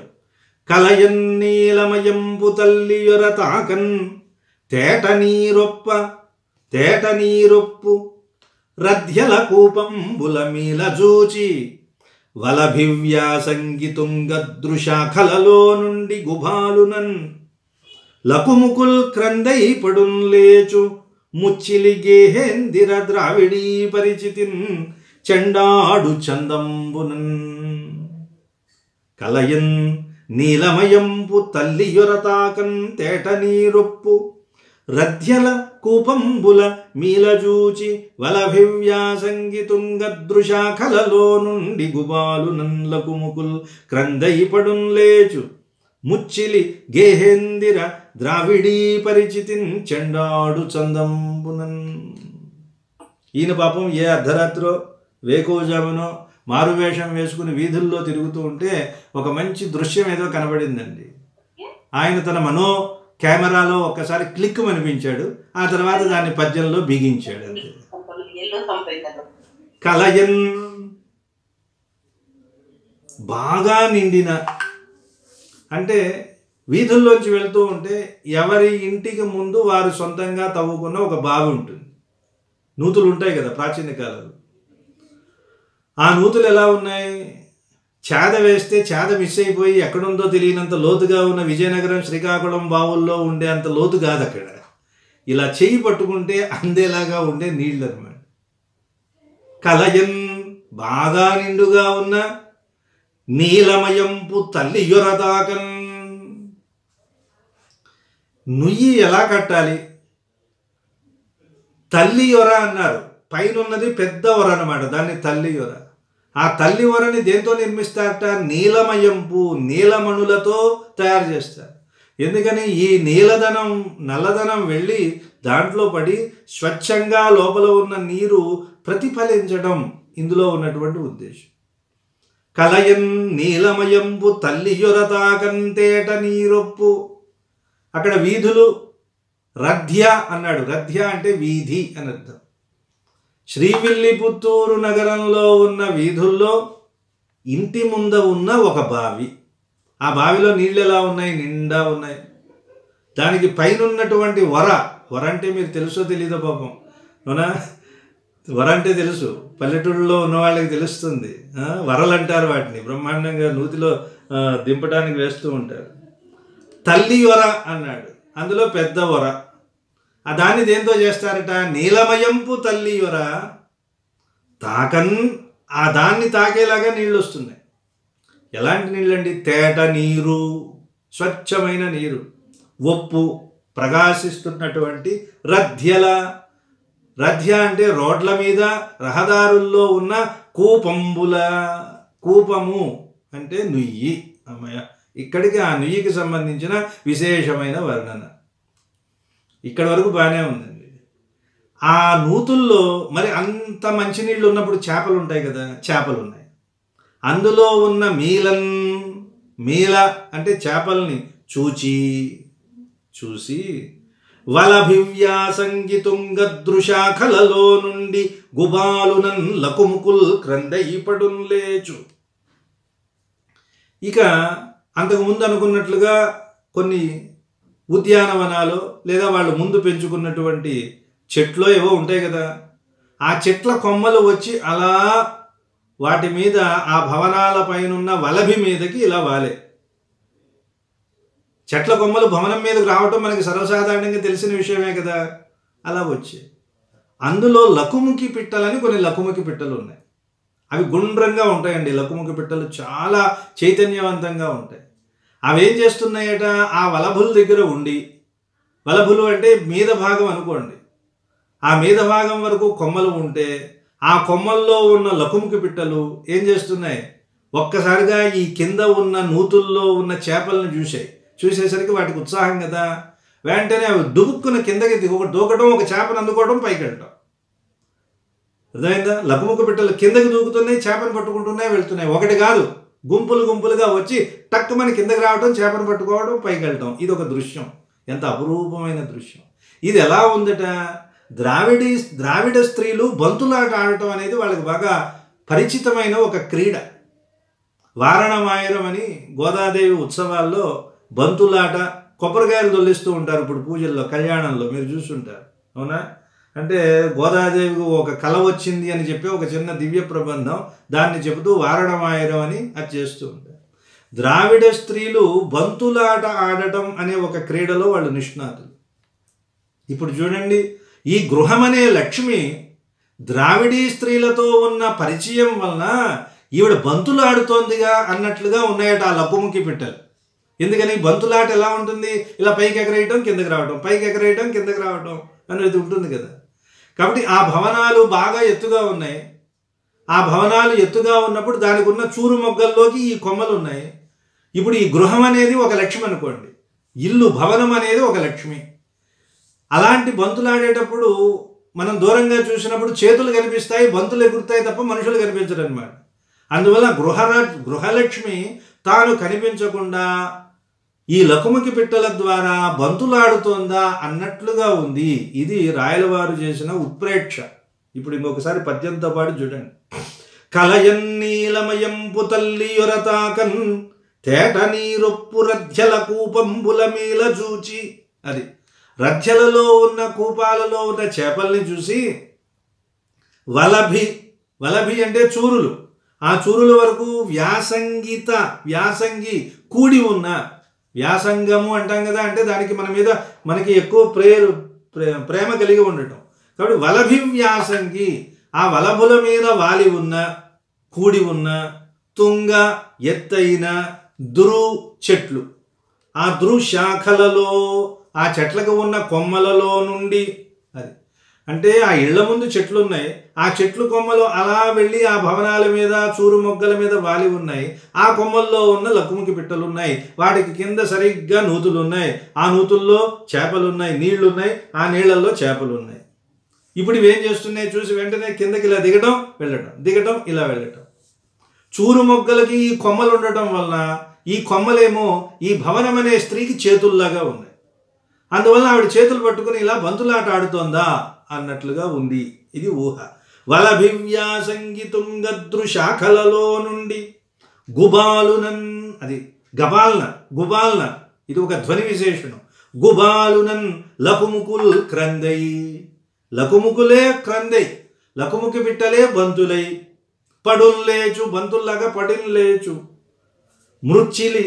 మృచ్చిలి అంటే దొంగతనంగా, అంటే కనిపించకుండా, తాను కనిపించకుండా బంతులాట ఆడుతున్న ఎవరావిడ? గేహేందిర. అది గృహమే ఇందిర అన్నాడు. ఇందిర అంటే లక్ష్మి అన్నాడు. గేహ ఇందిర అంటే గృహము అనే లక్ష్మి ద్రావిడీ పరిచితిన్. మరి ఈవిడ లక్ష్మీదేవి ద్రావిడీ స్త్రీ కాదు కదండి, మరి ఆవిడ ఎవరనుకోవాలో? స్వర్గంలో ఉన్నావిడ కాబట్టి ద్రావిడీ పరిచితిని ఇక్కడికి వచ్చి చూసింది. చూసి ఓహో ఇక్కడ వీళ్ళు ఇలా ఆడతారా అని ఆవిడ కూడా తెలుసుకుని చెండాడు చందంబునన్. చెండాడుట అంటే బంతి ఆట. చెండాడుతోందా అన్నట్లుగా ఉన్నది. చెండాడేది ఎవరు? గృహ లక్ష్మి, గేహ ఇందిర కదా. గేహేందిరే ఈ బంతులాట ఆడుతోంది. ఎందుకు ఆడుతోంది? కొత్త ఆట ఎవరైనా ఆడితే నేర్చుకుంటారు కదా. ద్రావిడీ స్త్రీలు బాగా ఆడతారు కాబట్టి వాళ్ళ పరిచయం వల్ల ఈవిడ కూడా ఆడుతోందండి. ఎలా ఆడుతోంది? ఆమె భవనానికి పట్టినటువంటి కొమ్మలు, ఆ కొమ్మల్లో ఉన్న లకుముకి పిట్టలు వచ్చి నీళ్లల్లో ఉన్న చేపల్ని పట్టుకుంటూ అలా అలా రకరకాలుగా చేస్తూ ఉన్నటువంటి విన్యాసమే బంతి ఆటలాగా ఉన్నది. ఎంత మనోహరమైన ఊహ! ఎవరికీ తట్టనటువంటి ఊహ. కలయన్నీలమయంపు తల్లియురతాకంతేట నీరొప్పు రథ్యల కూపంబుల మీలజూచి వలభివ్యాసంగి తుంగదృశాఖలలో నుండి గుబాలునన్ లకుముకుల్ క్రందై పడున్లేచు మృచ్చిలి గేహేందిర ద్రావిడీ పరిచితిన్ చెండాడు చందంబునన్. ఎక్కడొస్తుందంటే ఇబ్బంది? కొత్త భావాన్ని కవి ఆలోచించడం సరే వస్తుంది, కానీ దాన్ని తీసుకుని వచ్చి ఈ 86 అక్షరాల్లో పెట్టడం అనేది, ఆ భావం అంతా రావాలి. మళ్ళీ శబ్ద దోషం ఏది ఉండకూడదు. దుష్టమైనటువంటి పదాలని కానీ సమాసాలను కానీ వేయడం అనేది రాయల్లో మనకి ఎక్కడా కనిపించదు. ఆయన చాలా బ్రహ్మాండమైన వ్యాకరణ పండితుడు. అలాగే ఔచిత్యాన్ని కూడా నిరంతరం పాటిస్తూ ఉంటాడు. ఔచిత్యం లేకపోతే మనం ఎన్ని రకాలుగా ఆభరణాలవి ఎన్ని పెట్టుకున్నా సరే ఏది ఎక్కడ పెట్టుకోవాలో తెలియకపోతే, ఆభరణాలు పెట్టుకుంటే అందం వస్తుందని చెప్పారు ఎవరో. కళ్యాణ్ జ్యువెలర్స్కో లలితా జ్యువెలర్స్కో వెళ్ళి కొనుక్కున్నారు. కిరీటాన్ని తెచ్చుకుని చేతికి పెట్టుకుని, ముక్కు పొడుగని తీసుకెళ్ళి చెవికి పెట్టుకుని, ఇలా రకరకాలుగా పెట్టుకుంటే ఆభరణాలు పెట్టుకున్నారు. అందం వస్తుందా? రాదు. ఏది ఎక్కడ వాడాలో తెలుసుకోవాలి. అలాగే శబ్దాలని కూడా ఏం చేయాలన్నారు? సౌష్ఠవంగా వాడాలి. అందుకే వ్యాకరణవేత్తలు ఏం చేస్తారంటే అపశబ్ద మృగాల్ని వేటాడతారన్నట్టు. అపశబ్ద మృగాలు పారిపోతాయట. ఆయన ఔచిత్య విచార చర్చ అని క్షేమేంద్రుడు చెప్తాడు. ఎవరి దగ్గర ఉంటాయండి అపశబ్దాలు అంటే నట విట గాయక గణిక జ్యోతిషముఖ గహ్వరాణి యది నశ్యు. ఎంత అందంగా చెప్పాడు చూడండి. అసలు ఈ లోకంలో వీళ్ళందరూ లేకపోతే, వీళ్ళ ముఖాలు అనే గుహలు లేకపోతే, ఎవరి ముఖాలు అనే గుహలు చూడండి. నటులు, విటులు, గాయకులు, గణికులు, జ్యోతిషులు అనే ముఖాలు అనే గహ్వరాణి యది నశ్యు, ఈ లోకంలో లేకపోతే వైయాకరణ కిరాతాత అపశబ్ద మృకాహ క్వయాంతి సంత్రస్తాహ. ఈ వ్యాకరణవేత్తలు అనే వేటగాళ్ళు తరిమి తరిమి కొడుతూ ఉంటే అపశబ్దాలు అనే మృగాలు వెళ్ళి ఎక్కడ దాక్కుంటాయి అంటే ఏంటి? వాళ్ళందరూ తప్పులు పలుకుతారని అర్థం. కాబట్టి భాషని తప్పుగా పలికేది ఎవరయ్యా అంటే నటులు. వాడికి అక్షరం పలకదు, పలికి పారేస్తాడు. ఏం పోయింది? లోకంలో భాషని తప్పుగా లోకానికి ప్రచారం చేసేస్తాడు. తెలియని వాళ్ళంతా అదే నిజం అనుకుంటారు. వీటులు వాళ్ళేమో ప్రమత్తులై ఉంటారు, ఎలా పడితే అలా బాగేస్తారు. అలాగే గాయకులు, గణికలు, జ్యోతిషులు. జ్యోతిషు ఆ పదమే వాళ్ళకి తెలియదు. జ్యోతిషం అంటారు. జ్యోతిషికులు అన్నారు, అదేమైపోయింది? జ్యోతిష్కులు అయిపోయింది. ఇలా అపశబ్దాలను మాత్రం ఎక్కడ మనం రాయలవారిలో చూడం. చాలా శాబ్దికుడు, శబ్దప్రియుడు, అలంకారాలన్నింటినీ తెచ్చి ఒకే చోట బిగించగలిగినటువంటి సామర్థ్యం ఉన్నవాడు. అలాంటివి ఎన్నో పద్యాలు ఉన్నాయి. ప్రతి పద్యము ఆణిముత్యంలా ఉంటుంది. సరే, మనకి సమయం ఉండదు కాబట్టి కొన్నింటిని మాత్రం చూస్తున్నాం. ఈ పద్యం అర్థమైంది కదా? కలయన్నీలమయంపు తల్లియురతాకంతేట నీరొప్పు రథ్యల కూపంబుల మీల జూచి వలభివ్యాసంగితుంగ దృ శాఖలలో నుండి గుబాలునన్ లకుముకుల్ క్రందై పడున్ లేచు క్రందై పడున్ లేచు ముచ్చిలి గేహేందిర ద్రావిడీ పరిచితిన్ చెండాడు చందంబునన్ చెండాడు చందంబునన్ చందంబునన్ అని పలకూడదు. చెండాడు చెండాడు చందంబునన్, ఎందుకంటే ఇది దంత్యం, తెలుగులో దంత్య తాళవ్య భేదం ఉంటుంది. సరే, తర్వాత ద్రవిడ కుటుంబినుల్ పసపురాచిన పచ్చటి తాప కింద ఎన్నో పద్యాది. ద్రవిడ కుటుంబినుల్ పసుపురాచిన రత్నపు దాప క్రింద అంబువు తెరవారగాని దురవోయి గరుత్తది పచవారినన్ భవన సరోమరాళములు భర్మమయచ్చద గుచ్చ విస్ఫురద్ది విజధుని మరాళ విదతి భ్రమభూంచుపురిన్ భ్రమించుచున్. ద్రావిడ స్త్రీలు ఒంటికి పసుపు రాసుకోవడం కోసం అక్కడ వాళ్ళు ఏం చేస్తూ ఉంటారట, ఒక అరుగు మీద పసుపు కొమ్ముని అరగదీస్తారు. ఎలాంటిది అది? రత్నపు తాప, ఒక మెట్టు, రత్నాలతో చేసిన మెట్టు. మరి పసుపు కొమ్మ అరగాలంటే కొంచెం గరుకు ఉండాలి కదా. ఆ గరుకు వాళ్ళకి ఎక్కడి నుంచి వస్తుంది? రత్నపు మెట్టు మీద పసుపు కొమ్ముని అరగదీశారు. చూడండి, ద్రవిడ కుటుంబినుల్, కుటుంబినుల్ అని చెప్పడం వలన పెళ్లి కాని అమ్మాయిలు కాదు, అలాగే భర్త లేని స్త్రీలు కాదు అని నిర్దేశం అన్నమాట, ఒక సంప్రదాయం. ద్రవిడ కుటుంబినుల్ పసుపు రాచిన, పసుపు రాస్తున్నారు అంటే ఒంటికి రాసుకోవడం కాదు, రాచుట అంటే నూరటం అన్నమాట.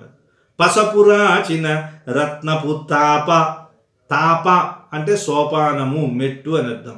రత్నపు తాప క్రింద, ఒక మెట్టును పెట్టుకుని వాళ్ళు అలా పసుపు కొమ్ము నూరుతూ ఉంటే అంబువు తెరవారగా, మధ్యలో కొంచెం నీళ్లు పోస్తారు కదా, దాన్ని ఇలా చేదుతా, చేత్తో ఇలా చేది. తెలుగు క్రియలు ఎంత గొప్ప క్రియలండి. చేదుట అంటే ఇలా చేత్తో తీయటం అన్నమాట. చీదు క్రియ, చీదు అని ఇంకో క్రియ ఉంది. చీదు అంటే ఈ చీదు కాదు, ఇంకో చీదు ఉంది, విన్నారా మీరు? బూరెలు వేస్తూ ఉంటే అది ఒక్కసారి చీదింది అంటారు. బూరె వేస్తున్నప్పుడు అది ఓపెన్ అయిపోతుంది చూడండి, ఓపెన్ అయిపోయిన దానికి చీదుట అంటారు, బూరె చీదిందిరా అంటారు. అలా చేదుట. వాళ్ళు పసుపు కొమ్మని ఇలా నూరిన తర్వాత దాన్ని ఇలా తీస్తారు. తీసినప్పుడు కొంచెం నీరు వేస్తారు కదా, ఆ నీరు అలా కారి అలా కొంచెం అలా ప్రవహిస్తుంది, కిందకి దిగుతుంది. తెరవారగా, అంబువు అంటే నీరు, ఆ నీరు లేదా అది తీసేసిన తర్వాత దాన్ని అలా కడిగేసో ఏదో నీళ్లు పోస్తే అది మెల్లిగా కిందకి వెళ్ళింది.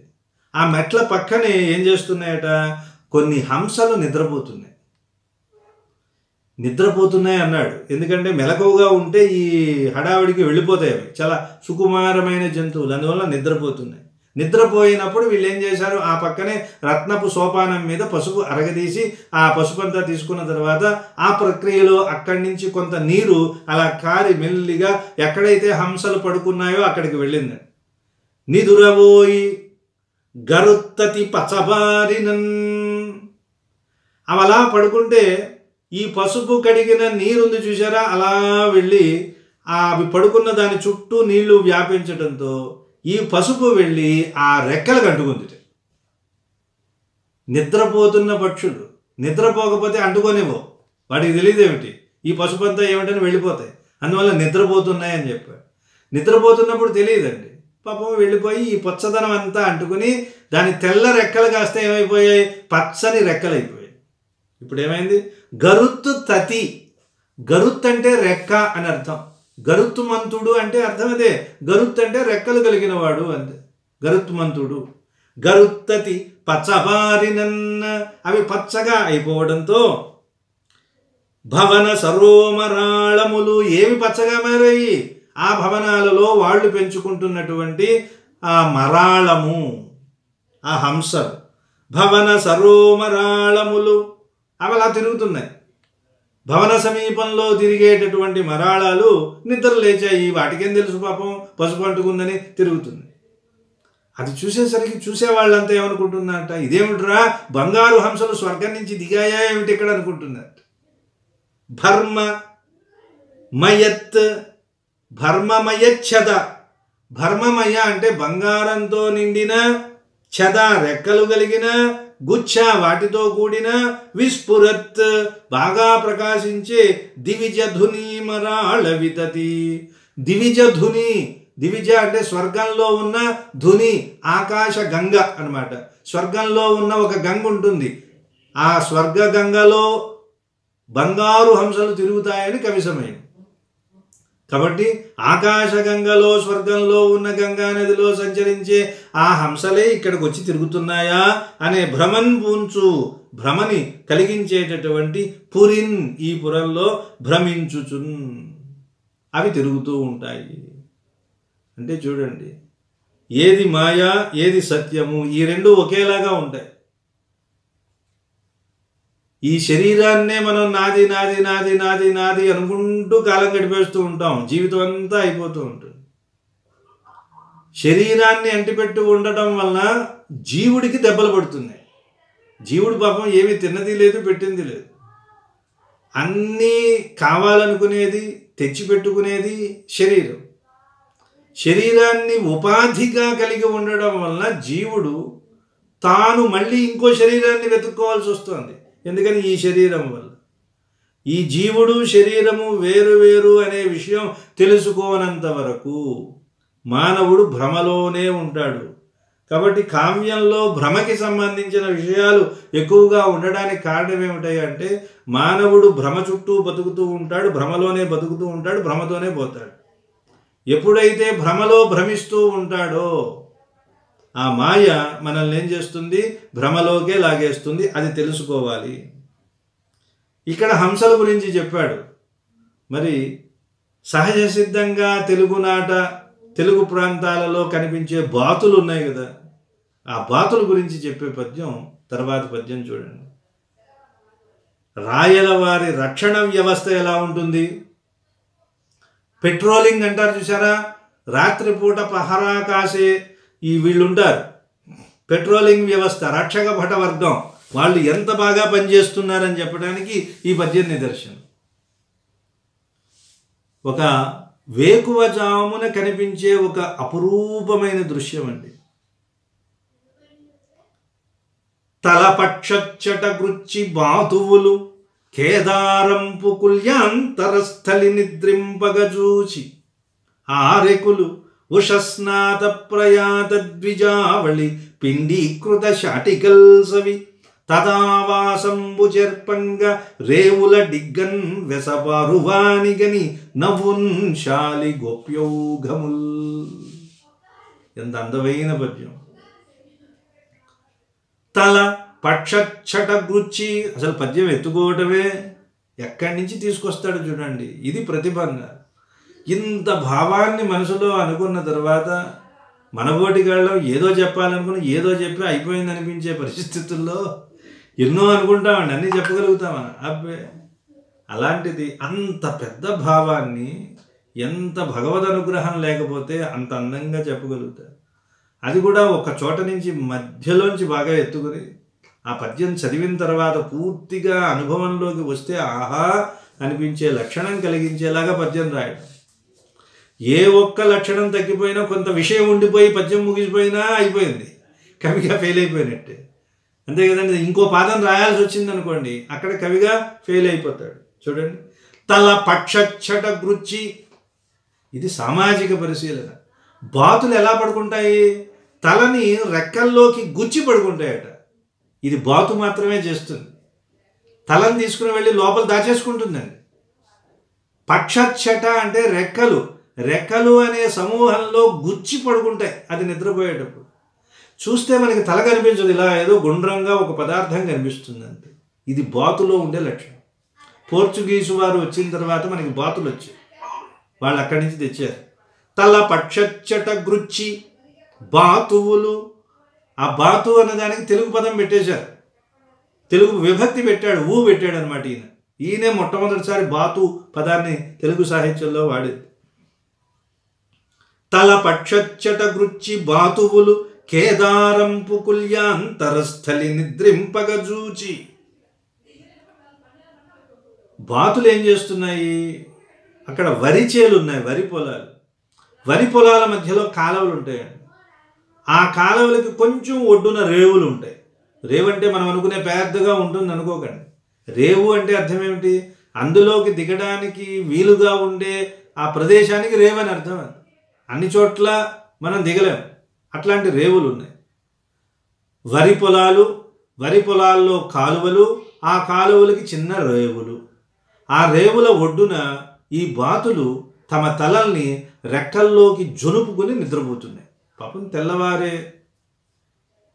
తెల్లవార్లు పాపం రాత్రంతా తిరిగి పెట్రోల్ చేసిన వాళ్ళు ఉన్నారు. ఆరెకులు అంత రాత్రంతా పనిచేసినప్పుడు లెక్క అది ఒక లెక్క అండి. తెల్లవారేసరికి కొంచెం ఎవరికైనా మసకగా ఉంటుందన్నమాట. అంతే కదా, కాసేపు నిద్రపోతూ ఉంటాడు, అలా అలా కళ్ళు ముడతలు పడుతూ ఉంటాయి, మూతలు పడుతూ ఉంటాయి. అట్లాంటి పరిస్థితుల్లో ఉన్నారు వాళ్ళు.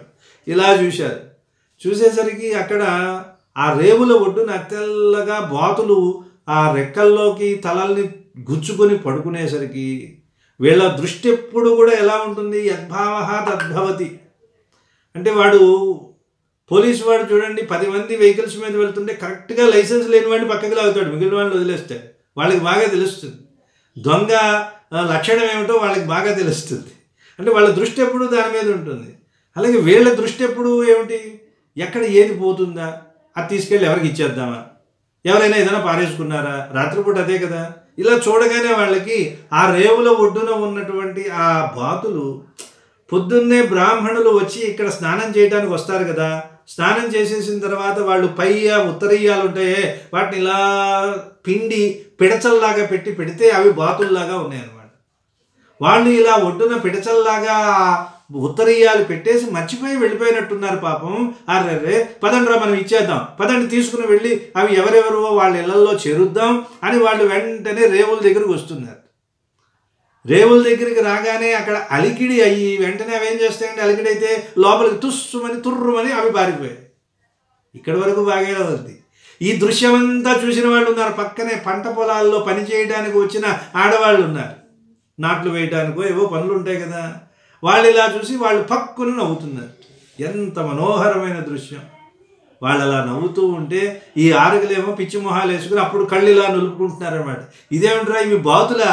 మనమేమో వాళ్ళు వదిలేసినటువంటి ఉత్తరీయాల పిడచలేమో అనుకున్నామే అని అంటూ ఉంటే వెంటనే వీళ్ళు పక్కున నవ్వుతూ ఉంటే ఎంత మనోహరమైన దృశ్యం! ఒక పక్కన పిల్లగాలి పైరగాలి అలా తాగుతూ ఉంటే ఆ రాయలు ఎప్పుడో చూసి ఉంటాడు మనోహరమైన దృశ్యాన్ని, దాన్ని పద్యంలో పెట్టాడు. ఇప్పుడు పదాలని బట్టి చూడండి, ఆనందించండి. తల పక్షచ్చట గుచ్చి, తన రెక్కల లోపల గుచ్చి, బాతులు కేదారము అంటే వరి పంట. కేదారేశ్వర వ్రతం అని దీపావళి ఇప్పుడు చేస్తూ ఉంటాం మనం. కేదారము అంటే వరి. కేదారంపు కుల్య అంతరస్థలి. కుల్య అంటే కాలువ అండి. ఆ కాలువకి సమీపంలో, అంతరము అంటే లోపల అన్నాడు, అంటే దానికి ఒడ్డున స్థలి, ఆ స్థలంలో నిద్రింపగ చూచి. అవన్నీ కాలువలు వీళ్ళు తీసిందే కదా, స్వతహాగా ఏర్పడిన కాలువలు కాదు. అందువల్ల అవన్నీ స్థలి, కృత్రిమమైనవే. స్థలి నిద్రింపగ చూచి, నిద్రపోతూ ఉన్నాయి బాతువులు. అది చూచి ఎవరు వాళ్ళు? ఆరెకులు అంటే రక్షక భటులు.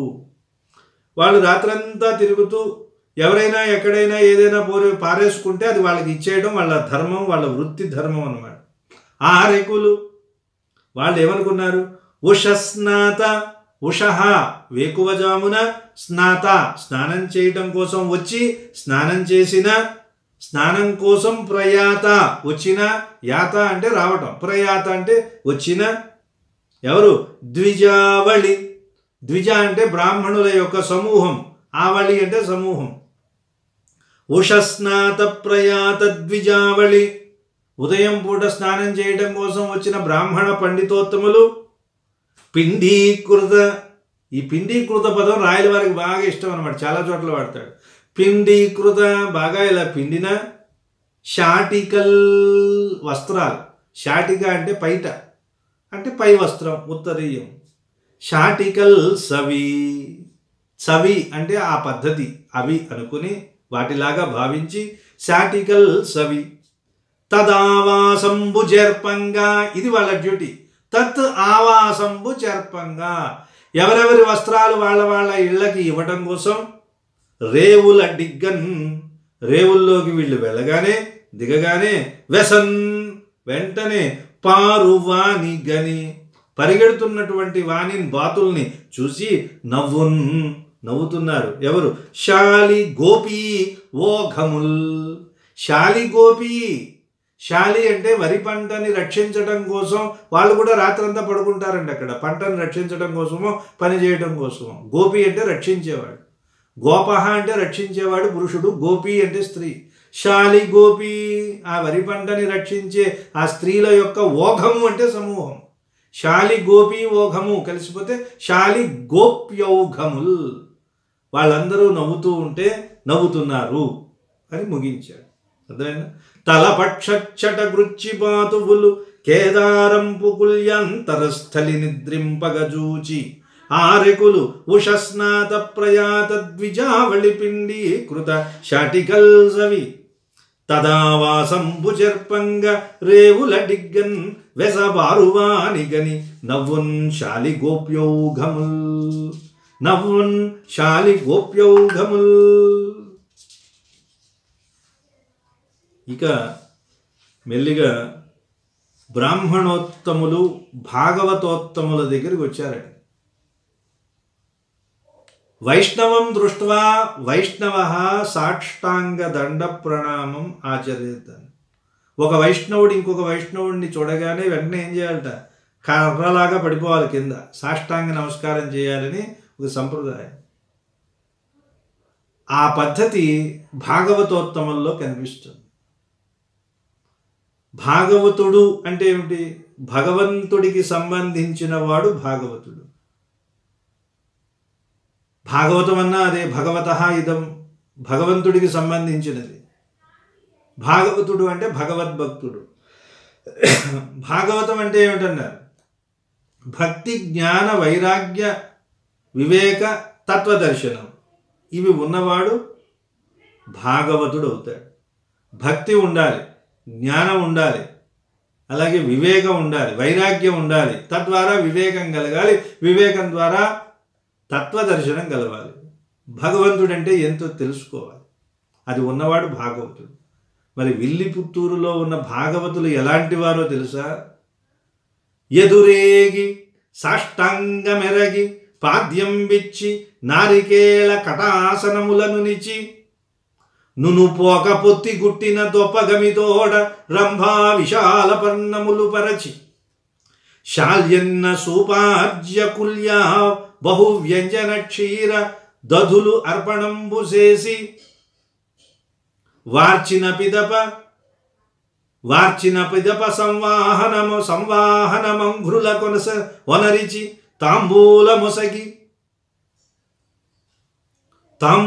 మొసగి కుశలమడిగి పోయదమన్న దవ్వనిచ్చి సిరికి తగిన సత్కృతి చేసి ఖేదమున మగిడి అర్చకావింతురెపుడు ఇట్లతిథులైన భాగవతులకు అప్పురి భాగవతులు. భాగవతులకు అప్పురి భాగవతులు. ఆ పురంలో ఉన్న భాగవతులు ఆ పురానికి వచ్చిన భాగవతుల్ని ఎలా సత్కరిస్తారు, ఎలా ఆదరిస్తారు, ఎలా ప్రేమిస్తారు, ఎలాంటి అతిథి మర్యాదలు చేస్తారో చెబుతూ అతిథి మర్యాద ఎలా చేయాలో చెప్తున్నారు. సాధారణంగా ఎవరైనా ఇంటికి వచ్చేటప్పుడు ఉట్టి చేతులతో వెళ్ళకూడదు అని చెప్పామనుకోండి. కాబట్టి మనం ఏం చేయాలి? మనం వెళ్ళేటప్పుడు ఏమైనా తీసుకెళ్ళాలి, అంతే తప్ప మన ఇంటికి వచ్చే వాళ్ళంతా ఏం తేలేదే, ఈ శ్లోకం తెలియదా ఈయనకి అని మనం ఎదురు చూడకూడదు. అగ్నిహోత్రం గృహక్షేత్రం గర్భిణి వృద్ధ బాలకౌ రిక్తహస్తో ననేపేయాత్ రాజానం దైవతం గురుమన్. రిక్తహస్తేన నోపేయాత్, రిక్తహస్తంతో వెళ్ళకూడదు. ఎవరెవరి దగ్గరికి వెళ్ళకూడదు? అగ్నిహోత్రం ఏదైనా యజ్ఞానికి వెళ్ళేటప్పుడు, గృహం కొత్త వారి ఇంటికి వెళ్ళేటప్పుడు, అలానే రోజుకు 10 సార్లు వస్తే 10 సార్లు తెమ్మంటే చచ్చూరుకుంటాడు. గృహం, క్షేత్రం ఏదైనా దివ్యక్షేత్రానికి వెళ్ళేటప్పుడు, గర్భిణీ వృద్ధ బాలకౌ సరే తెలిసిపోతుంది. పిల్లల దగ్గరికి, గర్భిణీల దగ్గరికి, అలాగే వృద్ధుల దగ్గరికి వెళ్ళేటప్పుడు. రాజానం దైవతం గురు, రాజుల దగ్గరికి, దేవతల దగ్గరికి వెళ్ళేటప్పుడు. సరే దేవుడి దగ్గరికి వెళ్ళేటప్పుడు ఎన్నిసార్లు వెళ్తే అన్నిసార్లు తీసుకువెళ్ళచ్చు, లేదా పోనీ మీకు ఆయనకి అండర్స్టాండింగ్ ఉంటే ఆయన ఒప్పుకుంటే ఇబ్బంది ఏం లేదు. ప్రతిసారి ఇళ్ళ దగ్గరికి వెళ్ళేటప్పుడు కూడా అన్నిసార్లు తీసుకువెళ్ళాలి, మొట్టమొదటిసారి వెళ్ళేటప్పుడు తీసుకువెళ్ళడం ధర్మం. అలాగే అతిథి అన్నారు. అతిథి అంటే ఏం చెప్తారు? తిథి లేకుండా వచ్చేవాడు కాబట్టి అతిథి అని ఒక నిర్వచనం, సాధారణ నిర్వచనం. చెప్పా పెట్టకుండా వచ్చేవాడండి అతిథి, అది కూడా కాదు. ఒక తిథి మాత్రమే ఉండేవాడు అతిథి. నేను అతిథినండి అని వచ్చి వారం రోజులు మన ఇంట్లో హాయిగా కాలు మీద కాలేసుకుంటే కుదరదు నాయన, బయలుదేరు.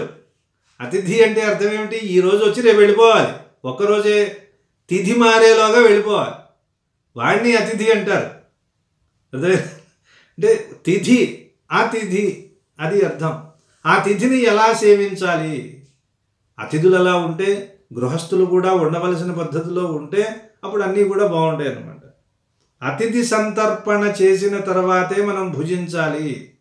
అందుకని ముందే మనం మొత్తం ఫుల్ ప్యాక్ మనం తినేసి అన్నీ అక్కడ టేబుల్ మీద పెట్టేసి అతిథి రాగానే మనం తాళం వేసి తాళం పక్కన ఎవరికో ఇచ్చి అన్నీ మీకు అక్కడ పెట్టామండి మీరు పెట్టు తినండి అంట. అంటే మనం ఏం చేస్తున్నాము? బయట వెళ్తూ మిగిలిపోయిందే కుక్కకో పిల్లుకో నక్కకో పడేసినట్టుగా పడేస్తున్నాం అతిథికి కూడా. అంతే కదా, పెట్టుకు తినవయా నువ్వు కూడా అని. ఇలాంటివన్నీ మరి ఈ రోజుల్లో కుదరటం లేదు. ఏం చేద్దాం? విమర్శించుకోవడానికి బాగుంటున్నాయి తప్ప మానవ జీవన గమనం అంతా కూడా వేగవంతమైంది, మారిపోయింది, విమర్శకు పనికొస్తోంది తప్ప అవన్నీ సాధ్యమయ్యే పరిస్థితులు లేవు. అయితే ప్రాచీన కాలంలో ఇలా ఉండేదని తెలుసుకుని ఆనందించి ఆహా మనం కూడా అలా ఉన్నట్టే భావం చేసుకోవటమే. ఎదురేగి, ఎదురుగా వెళ్ళి, సాష్టాంగ మెరగి, ఎరగుట అంటే అచ్చతెనుగు పదం, అది నమస్కరించుట. ఎదురేగి సాష్టాంగ మెరగి పాద్యం బిచ్చి, పాద్యము అంటే కాళ్ళు కడుక్కోవడానికి ఇచ్చే నీరుని పాద్యం అంటారు.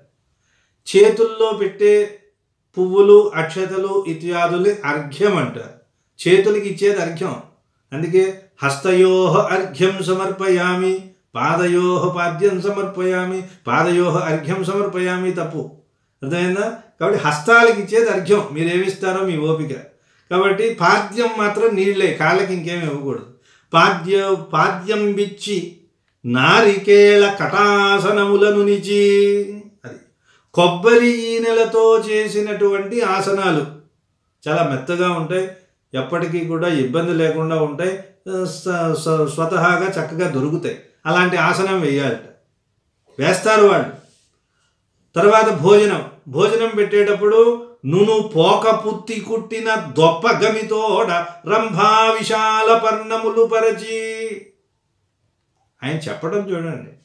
పెద్ద పెద్ద అరిటాకులు వేస్తారట. అంటే వాళ్ళు వేసే అరిటాకులను బట్టి వాళ్ళు ఎన్ని ఎక్కువ పదార్థాలు పెడతారో తెలుస్తుంది. తద్వారా వాళ్ళకి సంబంధించిన హృదయం ఎంత పెద్దదో తెలుస్తుంది. అంతే కదండి, మన హృదయం ఎంత విశాలంగా ఉంటే అన్ని పదార్థాలు చేస్తాం. 4 పదార్థాలు చేసామంటే అంతవరకే మన హృదయం ఉన్నట్టు లెక్క. వాడు తినడం తినకపోవడం సంగతి పక్కన పెట్టండి. ముందు చేయడానికి నీకే దారిద్ర్యం ఉంటే తినడానికి వాడికి దారిద్ర్యం ఉండకుండా ఎలా ఉంటుంది? ముందు అసలు ఆకును బట్టి చెప్పేయండి అన్నాడు. రంభా విశాల పర్ణములు పరచి, రంభా పర్ణము అంటే చాలా ఆయనకి విశాల మధ్యలో పెట్టాడు. విశాలమైన పెద్ద అరిటాకులు వేశాడు. పైన ఏమన్నారు? నును లేత పోక పొత్తి గుట్టిన, పోక చెట్టు ఆకులు ఉంటాయి చూసారా, ఆ పోక ఆకులతో కుట్టిన బౌల్స్, మధ్యలో అన్నీ వేసుకోవడానికి. అదే దక్షిణ భారతదేశంలో ఒక అలవాటు ఏమిటంటే అన్నీ కంచంలోనే వేసుకుని రుబ్బేసి ఇక్కడే రుబ్బేసి లోపల వేసారు. ముందు ఏం చేస్తారంటే చక్కగా అన్ని రకరకాల గిన్నెల్లో బౌల్స్లో పెట్టుకుని కూర ఒక గిన్నెలో అన్ని గిన్నెల్లో పెడతారనమాట. అవి కొన్ని అందులో రకరకాలైన ద్రవ పదార్థాలు ఉంటాయి కాబట్టి పల్చటి వాటిల్లో పెట్టారనుకోండి, అది ఆకులోకి వెళ్తుందో కిందకి వెళ్తుందో నేలకి వెళ్తుందో నోట్లోకి వెళ్తుందో ఎవరికి తెలియదు అనమాట. ఇది పోస్తే జర్రుగా జారుతూ ఉంటుంది. ఇలాంటి పరిస్థితి లేకుండా ఉండడం కోసం కొంచెం గట్టి బౌల్స్ ఉండాలండి అన్నాడు. అందువల్ల పోక ఆకు కొంచెం మందంగా ఉంటుంది. ఆ పోక ఆకుతో చేసినటువంటి బౌల్స్ చూడండి. పోక పొత్తి గుట్టిన దొప్ప గమి, దొప్ప అంటే తెలుసు మీకు, దొప్పలు, గమి అంటే సమూహం. అలాంటి గములు పెట్టి రంభా విశాల పర్ణములు పరచి. ఏమన్నం పెట్టారండి? బాస్మతి రైస్ అంటారే. శాల్యన్న సూప ఆజ్య కుల్యా బహువ్యంజన క్షీరదధులు అర్పణంబు చేసి. శాలి, ఇందాకన్నా చూసారా, శాలి గోప్యౌఘముల్, శాలి ధాన్యాన్ని రక్షించేవాళ్ళు. రాజనాల వరి అంటారు దాన్ని, చాలా శ్రేష్టమైనది. శాలి అన్నదానికి రాజనాలు. ఆ రాజనాలతో, రాజనాల రకంతో వండినటువంటి అన్నం అండి. శాలి అన్నం పెడతారు వాళ్ళు.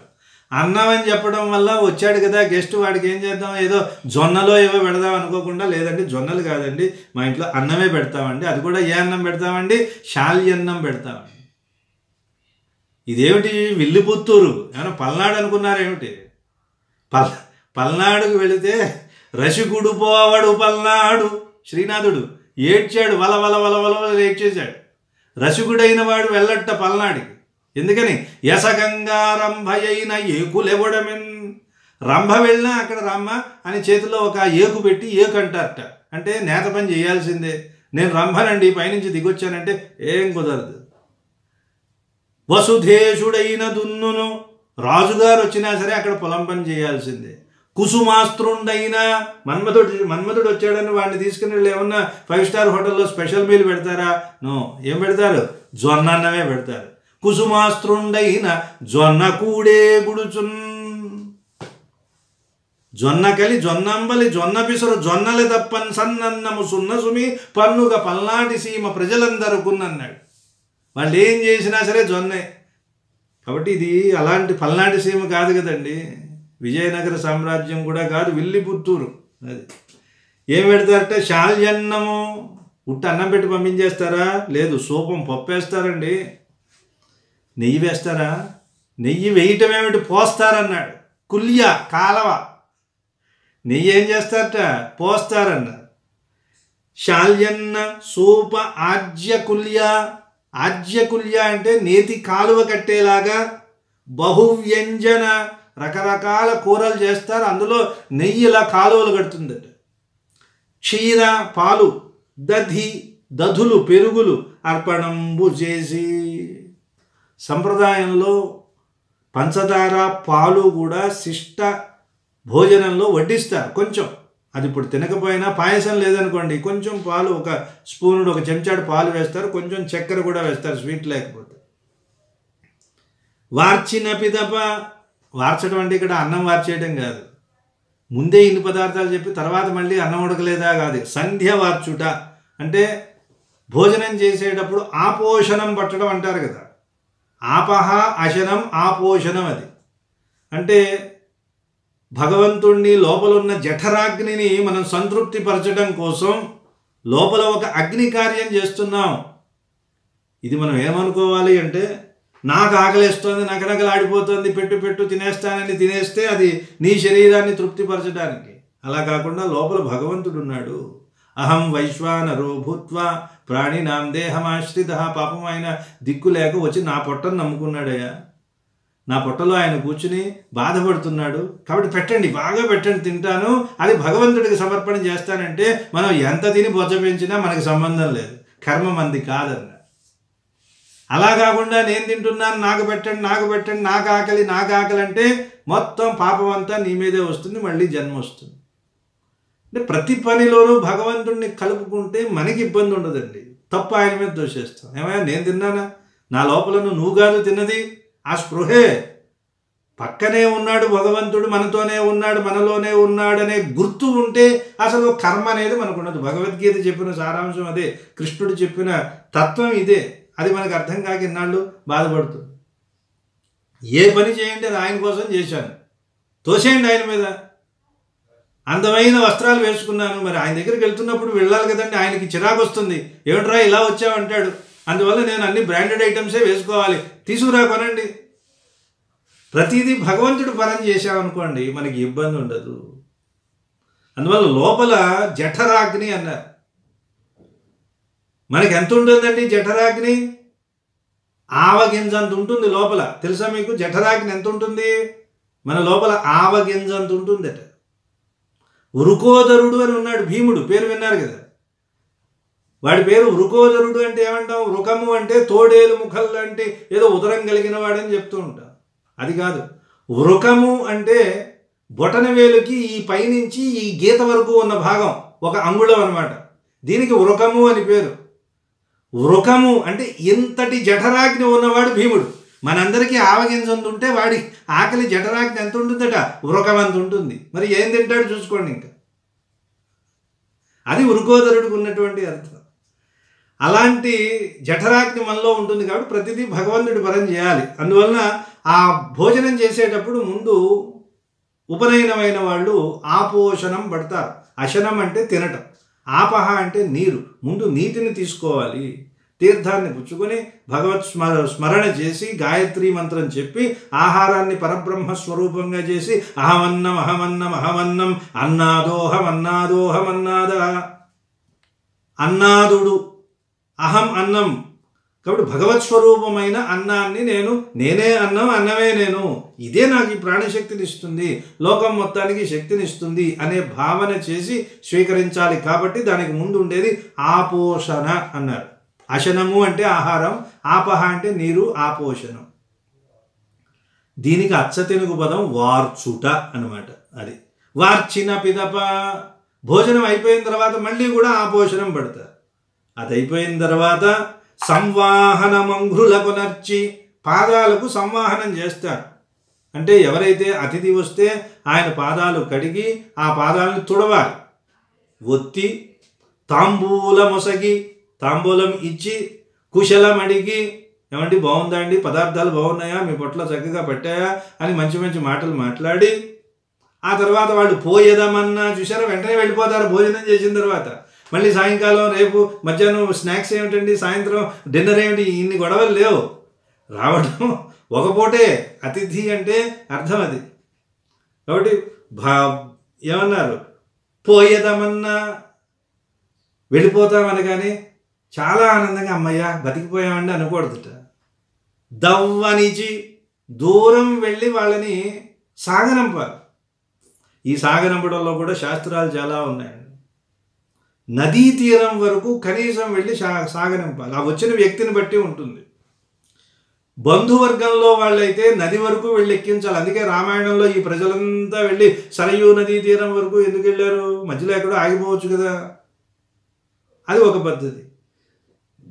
దవ్వు అనిచి అంటే దూరం వరకు వెళ్ళి వాళ్ళని పంపించి, సిరికి తగిన సత్కృతి చేసి, మనకున్న ఐశ్వర్యానికి తగిన సత్కృతి చేయాలి.